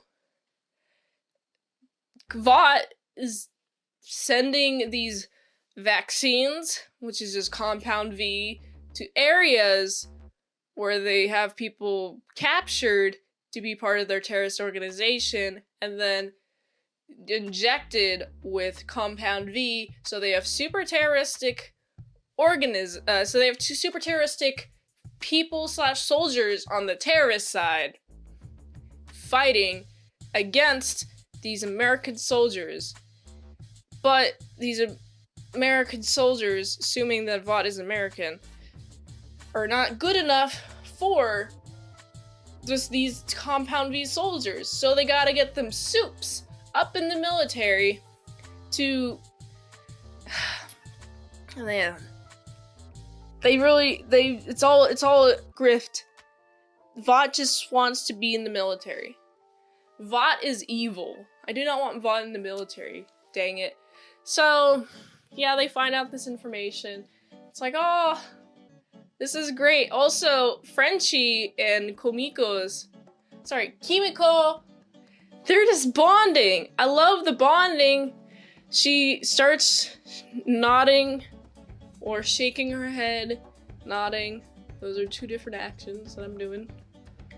And she's holding Frenchie's hand, and it's really cute. It's like, oh, Frenchie. I love you, Frenchie. Also, Frenchie has to kind of stay out of the way just because she's there. And also, Frenchie's a person that exists. Also, speaking of more people that exist, I remember that guy. Yes, Mesmer. He's like, hey, I want to be part of the 7 again. Please, please. Could you just look at all these pictures? And guess who it is? A picture of the people who fit the description. It was the Billy Butcher, and then it was Frenchie, and it was Mother's Milk. Is Huey there? Huey was not there. Huey instead was on a date with Starlight, and they're having a nice bonding moment, and it's so sweet. I love them. I love them so much. And then the moment gets real nice. You see, just Huey sees Robin, dead Robin, just kind of in the corner there. Well, if Starlight's in front of me, you see Robin's there. And then he goes to kiss Starlight. Mwah. Mwah. And then Robin's no longer there. Huey's smiles and kisses her some more. And then guess who's there? Billy Butcher. Billy Butcher is like, ah, hey, you look like Starlight. You're my new Starlight friend. Hey! Wouldn't you know it? Who's your favorite? My favorite's Translucent. Have you seen anything from Translucent? No, he's on a mission. Ooh, I wonder what happened to Translucent. And it's just she's threatening him. And she leaves, up and leaves, and Billy Butcher is like, hey, you cannot fraternize on the other side. Huey's trying to tell him that she's a good person, which she is. She really is a really good person, just wants to help people. But of course Billy Butcher's like, yo, you gotta stop this, or I'm gonna tell her. But like not in that plane of text, but that's what he's implying. He's implying he's gonna tell her about this. And then he leaves, comes back. Oh well, Starlight comes back after he leaves. And then, hey, where'd he go? And he's like, well, he's gone. Let's enjoy our night. And then that's how it ends. Awesome. That was great. I liked it. Oh boy, what do I say about this? There's like a lot more information, especially about Kimiko. She's great. And also friends, she's also developing like some sort of nice friendship. As close as I can call it is a friendship with Frenchie. And Billy the Butcher is like thinking she's unhelpable and like savage. And it's not fair to her character. So you know what? I just love her. I just love her. Wish her the best. She's wearing like clothing. She's wearing a cool yellow hoodie, which means she's the coolest of them all. So I gotta give this episode a solid 8.1 out of 10. I'm in Salad and I saw The Boys, episode 7. Man, this episode definitely brings up the heat a notch. It's quite intense. I cannot wait to get into reviewing this. So before I go ahead and start, I gotta say spoilers ahead, because, you know, I'm going to be covering the entire episode. So the episode starts in a flashback from 8 years ago. And it was a Christmas party. When I first saw this, I was like, all right, cool. I'm excited to see more history. History that okay. First of all, I love how The Boys reveal something and then immediately, like, delivers on that idea. And then we get to expand further on that idea. So we see Christmas party 8 years ago.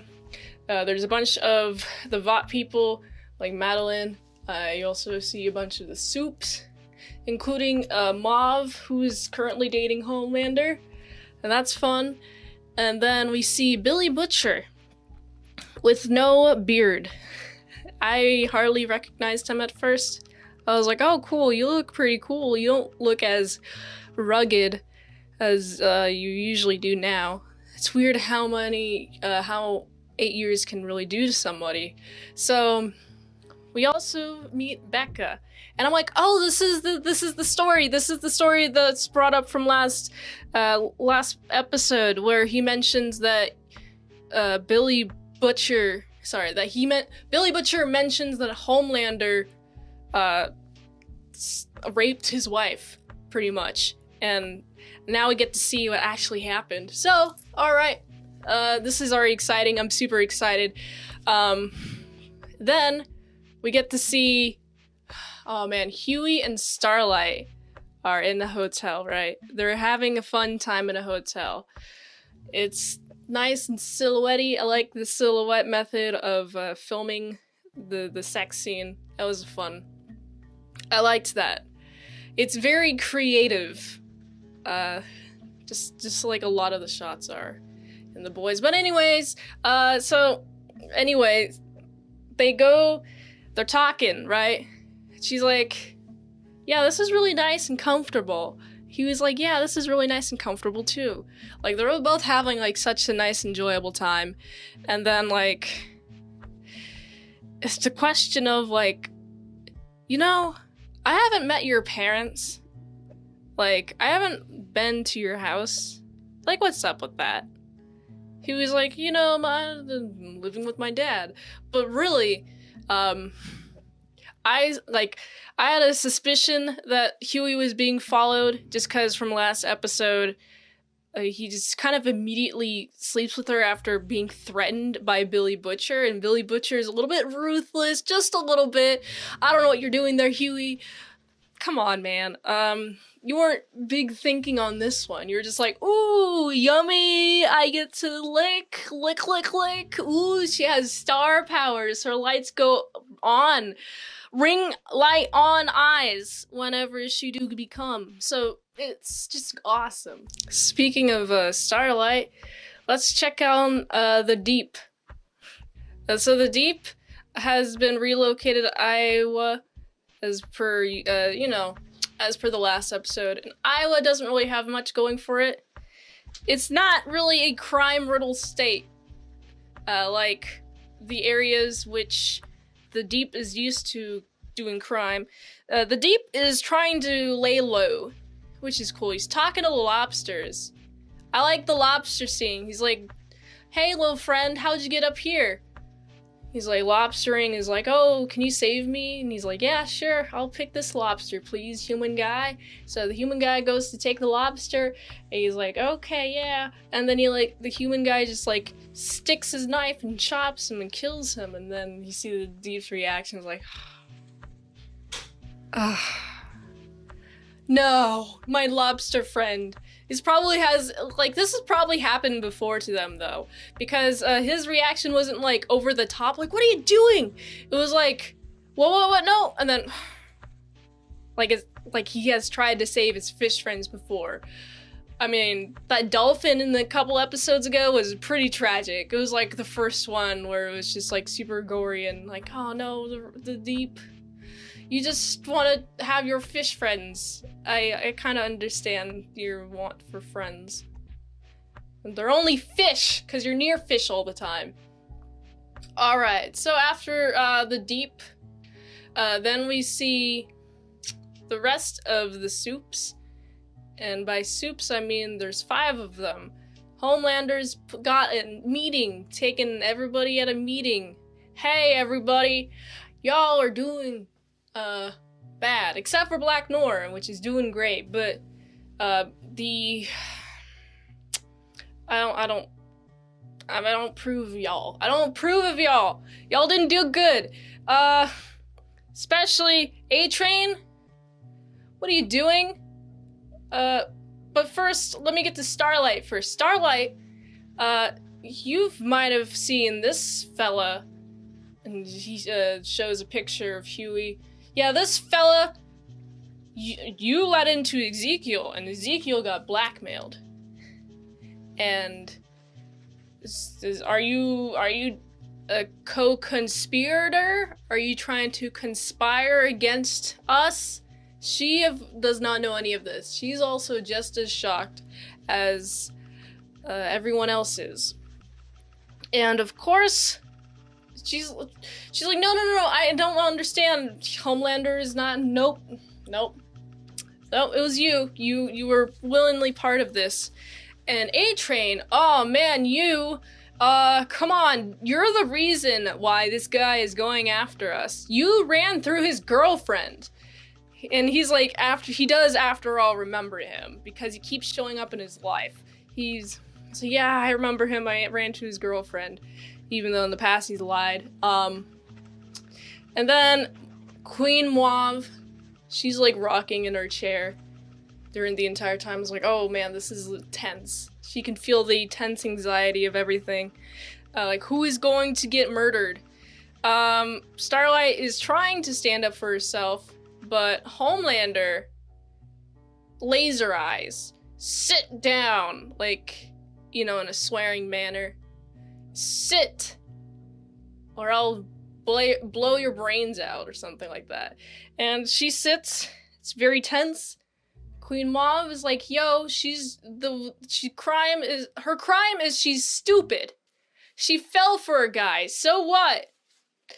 Queen Mauve now has responsibility over her.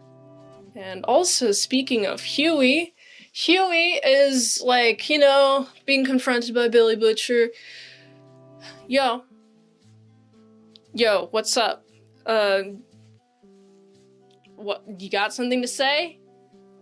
What's real? Where were you last night? He's, I love it. He's then yeah, I was with Annie, and then they get in a whole kerfuffle about it. But I especially just I love it. I love the tension in the scene. Everything's so tense in this episode. All the tension. I'm playing with a thumbtack, with my foot. I love all the tension. The tension's great. There couldn't be enough of it. But wait, there's more, because, uh-oh. Looks like somebody ratted them. Guess who it was? Mesmer did. They were like, yo, what the heck? What the heck and heck? It was Annie. No, it was Mother's Milk also got ratted out, so it wasn't her. You know what it was? It was Mesmer, because Mesmer also gave the photos of Mother's Milk to Homelander as well. And he, like, recognizes all of them, you know? And, you know what? It's fun. It's fun, tense scene. Huey's trying to call Starlight a lot as they get relocated, and Starlight's not picking up. Instead, you get her talking to Queen Mauve. Mauve's like, yo, you don't need friends or anyone close to you, because they're your closest, they're your secret weapon. She says it like exactly like that with all the stutters. She also says you gotta like and subscribe this video. That's exactly what she says. Of course, I like seeing Mauve's kind of philosophy on friendships being a soup is to not have them at all and not care about people, which is good. I mean, I feel like it is necessary to be kind of cold, for the job, because you're gonna be losing a lot of people, and you don't want to get attached to those people if you're going to be constantly feeling bad, It's more of like it's a human instinct, and everybody has the same weakness, even including a soup. A soup is just a person souped up, so they're human. They're human. Pretty much, just souped up humans. Human soup. That's the logic there. Human soup. Alright. Now we got Huey is off and out and about. And he's going to A-Train because A-Train has kidnapped his father. His father is held for ransom. Yo, stop this. Bad. You gotta come here now. And you gotta come alone. And so he comes alone, and he's like, hey, I got this, I'm alone, A-Train's all cocky. You should have had some more cards up your sleeve. After, taking, one run around the building. Which is not enough time. But, anyway, Huey's like, you mean like this? Holds up the syringe, and I'm like, oh no, he's really just thirsting for it. When he releases the syringe, his face go, no, and then my face go, yeah, I liked that. It was great. And, he's in the middle of, threatening him, and then, out of nowhere, Kamiko, bam, bashes his leg. Awesome, I love it. Perfect. And then they leave.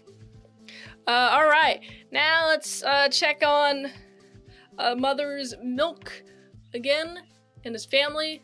His wife does not want to see him, and they're in a dangerous situation trying to get them to leave after being tagged, or whatever the term was in the show. I forgot what it was, but it's pretty much just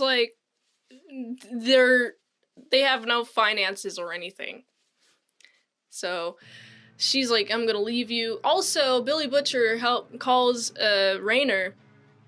He's like, she's lovely. He's like, yo, I got some information if you want to have some protect my friends. And so she does. Gets the his father and Mother's Milk, I guess ex-wife now. Well, I guess they're not divorced technically, but they're not having a good time. And also the son or daughter. It was I think it was son. It was son. They're now held up in custody under protective services, and it's all handy dandy hunkadory. Whew, boy. Alright. And then we also see some flashbacks on how Billy Butcher finds out about this information on why Becca goes missing. And also, Homelander goes to Dr. Vogelbaum. He goes to Dr. Vogelbaum. Vogelbaum! Sorry. Homelander goes to Dr. Vogelbaum and asks him, hey, you raised me in a lab. Yeah, he says. Please assure me, do you remember any information on Becca? Becca Butcher? And he's like, yeah, I remember, you impregnated her. And she had a violent death. And why did you keep this information from me? Well, we wanted to protect you. It was to protect the valuable assets. And he, like, seemed like he was a little bit seethy. And he just, like, this comes out when he tells him the line. Like, the best line ever. Well, first of all, Homelander's like, I'm the world's greatest protector. He's like, you are my greatest failure. I'm like, oh, it is awesome. Homelander's not a person. He's like evil. He's not good. I can already tell. I can tell he's not a good person at all. No one likes Homelander.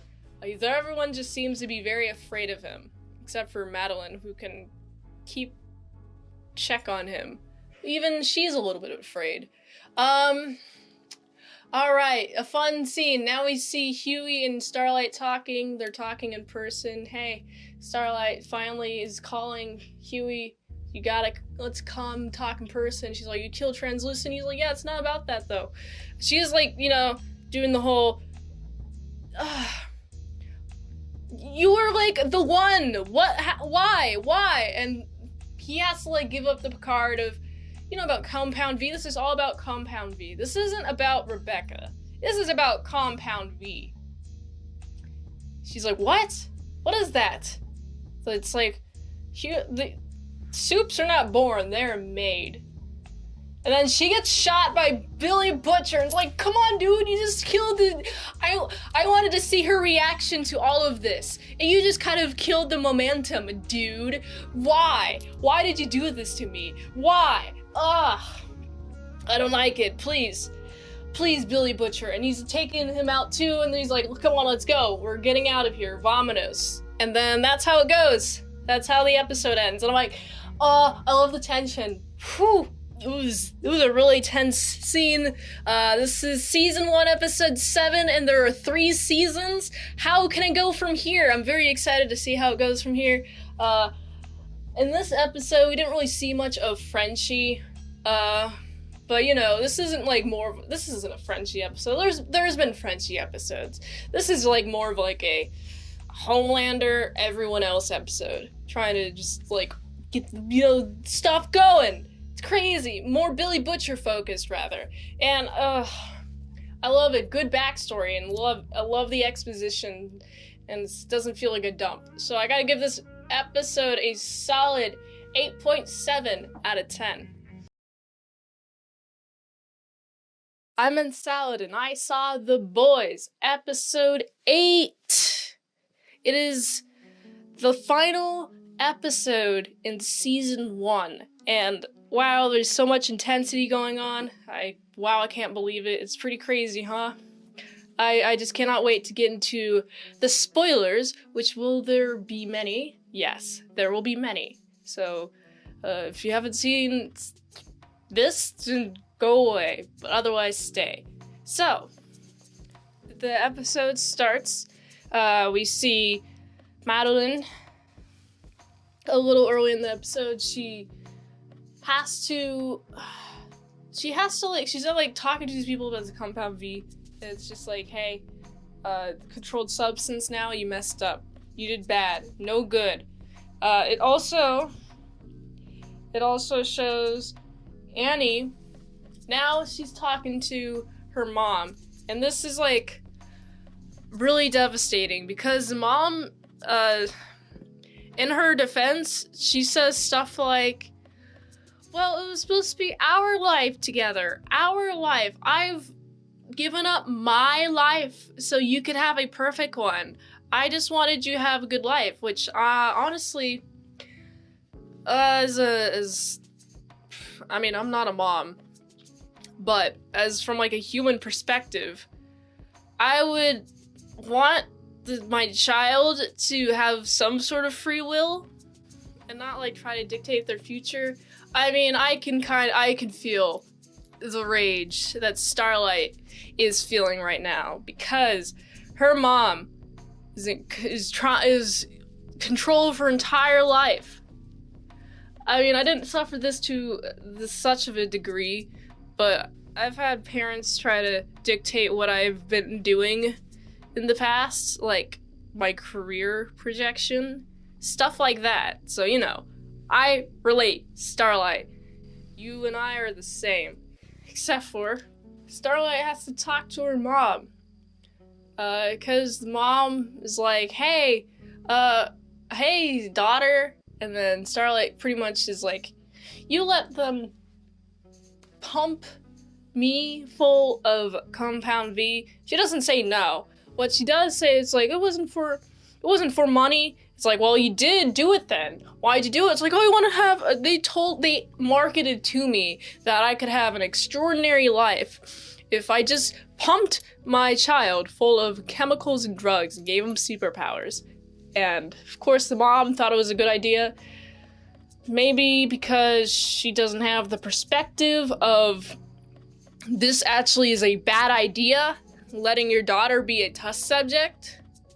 I certainly wouldn't let my daughter be a test subject just because it seems painful, and it's kind of isolating, really. You're isolating for your peers. You're so special. You're so above your peers. And you're also just telling them that they were chosen by God, which gives them, like, a complex. I personally wouldn't do it. I want a child who is human for a child, you know? Somebody good. Luckily, Starlight is a good person. But, you know, it still didn't help at all. Alright, so now we get to see Starlight is at a church. She's kind of sitting there, listening to the choir rehearse. Huey walks in after her. They walk out. Huey's trying to be like, yo, Starlight, it's not what it thinks, right? You know, they're getting into this argument. It's like, Starlight's like, I don't care. You used me. Yeah. And then Huey, I love this part. Huey's like, Huey's walking away. Alright. He's walking away, and then she feels like, why would I even care? It's because she does care. She does care about him a lot. This is, like, heartbreaking, and, like, she just wants to reconcile with him. It's just sad, and it's heartbreaking. I just, like, I want them to be happy, and honestly, it's really sad.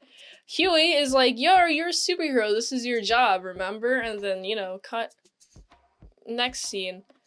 Hey, guess who we're checking up on? We're checking up on the river.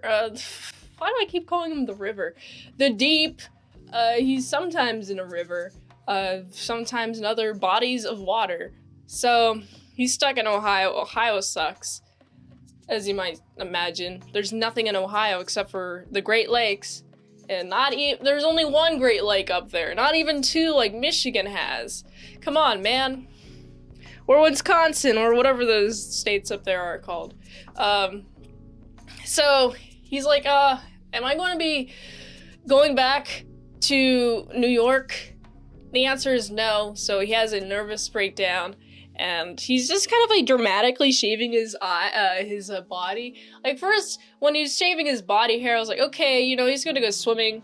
This is kind of like a swimming thing, is to shave all of your hair off so you go very fast. But then he's like, stupid. Stupid, stupid idiot, just like that. It's like, oh, okay, you're going through like a mental breakdown. I feel really bad for you, the Deep. I mean, you started off as like a bad person, but character growth is great. I like seeing you in this emotional state. But anyway, now we're looking back at Huey and Billy Butcher. What are they doing? They're out and about. They're carring. They're in the car. They go vroom vroom. Man, I love it. They go vroom vroom, and they're passing near the hotel in which they're supposed to be at. Hotel bunker kind of deal. It's sort of a deal wherever they're at, and they've been taken. So they're like, look forward. I like Billy Butcher. He's like pretty much immediately knows what's happening. It's like, all right, look forward. They've taken them. So here's the deal. We abandon them. And instead, we just go after Homelander. And I love Huey. Huey being the good boy that he is, he's like, no, I'm not gonna abandon them. I'm gonna go after them. And so Billy Butcher just leaves him there. And I'm like, all right, cool. I like this direction. There's two different storylines. There's two different things that's happening. I love it. I love it so much. All right, and then the next part we see so lovely Madeline, oh so lovely Homelander, and Homelander's like no more secrets, okay? No more. All right, no more secrets. And Madeline, she's in desperate need to control Homelander, it seems to me. But Homelander has one up over her sleeve. Whatever that means. He's like, yo, I actually created the super terroristic soups. You're welcome, by the way. It was me. She gets all hot and bothered, and so now she feels some sort of need to control him during the sex that they're having, because she's like, no, you're not allowed to do anything with my body, and because of that, he's very quick. He has no stamina. Shame on you, Homelander. It's cute, and it's cute. And what's even more cute is that the cuteness that it is. Alright, Huey. Huey is, before I mention Huey, I gotta mention A-Train. A-Train's important. Aw, man, A-Train with the, what's happening with your leg, A-Train? You cannot run. You cannot go fast for like 6 weeks at least. And he's in a wheelchair. He's in crutches. He's in the crutches some more. And he's just in a shoe store. You got a guard looking at him. That's not good. Guard's just kind of staring at him like, oh, because you're a black guy, you're going to steal some shoes, is what that's on that security officer's mind. And of course, A-Train is like, yo, I can tell you that is on your mind. You cannot do that to me. Please do not racially profile me. Which I agree is bad. You got a bunch of people who kind of know who it is. And they pull the phone out, and you got the security officer. Before, he was like, oh, you're not A-Train. And now you got a bunch of cameras. Oh, it is A-Train. Oh, because I'm A-Train now, it's okay that you did this to me in the first place? I'm A-Train. I'm the fastest man alive, baby. He's coping so hard. The competitor got the sponsorship instead of him. And he's really distraught about it. And he's so distraught that he goes back to working out. Compound V has fixed his leg, baby. And he's just like, yeah, I gotta go. I gotta go very fast. Keep going. What's up? I don't know. Doesn't matter. Okay. Keep on going. Pulling train. Pull. You gotta punch people, being like, well, one guy specifically, he's like, yo, come on, man, chill out. And he's like, no, I gotta go fast. So he keeps pulling the train, and he keeps doing it. Oh boy. Oh man, I love it. All right. Now it is time. Huey goes into the facility in which the mother's milk and Frenchie are, there. It's fun. Huey has a metal retainer that is hard to get out, that he has to get hit in the face to get out, which is a fun scene to observe. It's like, oh, you're gonna get hit. I'm gonna clock you. All right, 3, 2, 1, bow! And then falls out. It's like, oh, that was effective. That was very effective. Good job, Mother's Milk. And then Frenchie gets him out because he's good at lockpicking. And then they also get, Kimiko out. And Frenchie gets shot in the arm, which is not fun. It looked painful whenever I did see him get shot. I was like, no! You were just like you're just looking at her because you just love her. And then you got shot, that's your weakness, bro. You just got weaked. It got weakness sniped, I guess. So, I love this scene. They're about to get caught, and I'm like, oh, how are they going to get out of this one? And then, boom, a blast of light comes from behind Huey, and it's beautiful.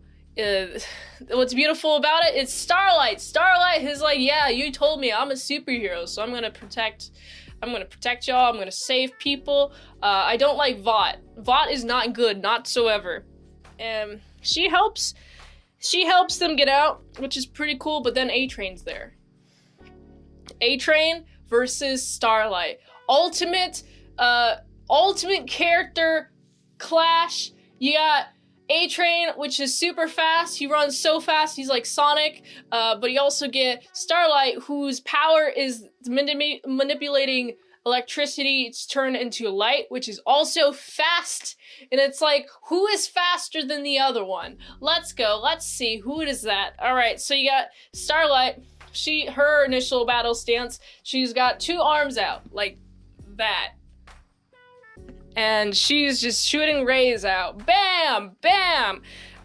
Sparks flying everywhere. It's cool. And you got A-Train just like running in a zigzag trying to avoid the light. He gets lighted a little bit, but it's also like, what? Does the light hurt? What does the light do? It just blinds you, I'm guessing. But he does eventually just lose the light.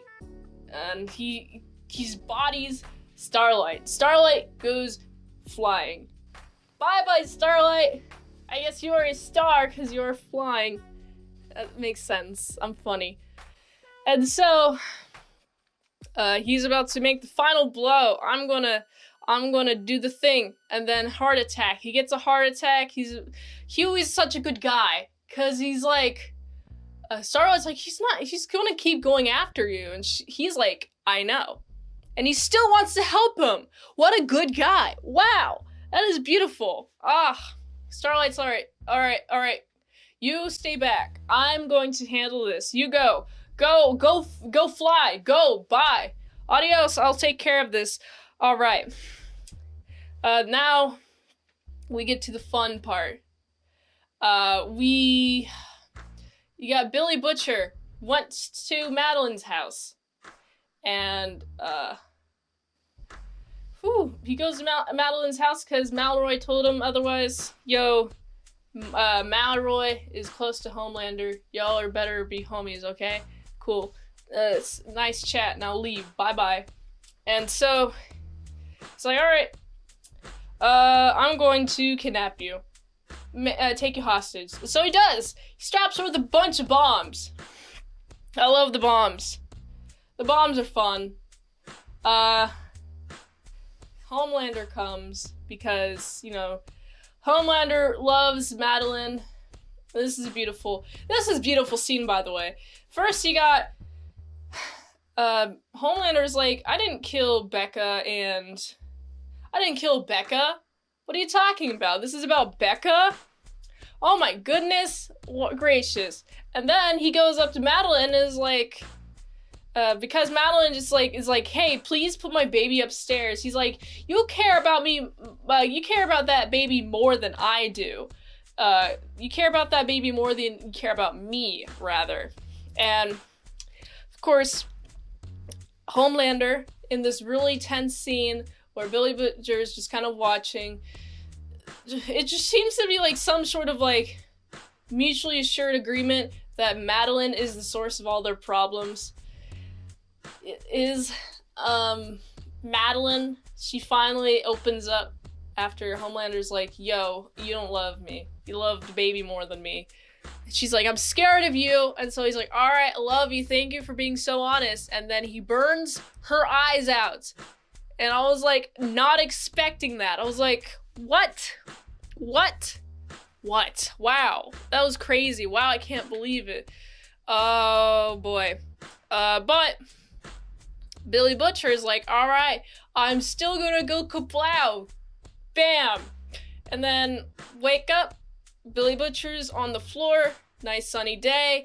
Homelander's there, he's like, oh, you don't have to thank me. You don't have to thank me at all. I saved your life, but you're good. But come here. And here's something I was not expecting, like at all. So we go to the house. Homelander leading him to a house, and guess what we see? We see Becca and a kid, Homelander's kid. He's like, I didn't know that you were here, but I'm your father. And he holds out his hand, and the kid shakes it, and they got the laser eye kind of thing. It's like, oh, Becca didn't die at all. Becca, oh, what? Okay, how did okay. This was, okay, that was pretty great. It definitely, I was not expecting any of that. That was the end of the episode, by the way. Just Starlight's turn was pretty great. Kimiko, she gets all prettied up, and then, which is pretty nice, and then she pretty much immediately has to dirty herself up again, which sucks. So sad, but, you know, that's just the way of a life of someone who's having an insane life right now. So I gotta give this episode a solid 8.8 out of 10. If you like that content and more content at patreon.com/ASEpresents for $3 a month, you get some daily vlogs plus some extended mint salad saws. Also $20 a month, you get one review per 1 month. So go check out patreon.com/ASEpresents. All other links to support me are in the link tree down below. Also, I'm answering any fan DMs on Fansly, so hit me up on fansly.com/itsmintsalad. Until next time, I'm Mint Salad Saw. I'll see y'all later, my salad croutons and bacon bits.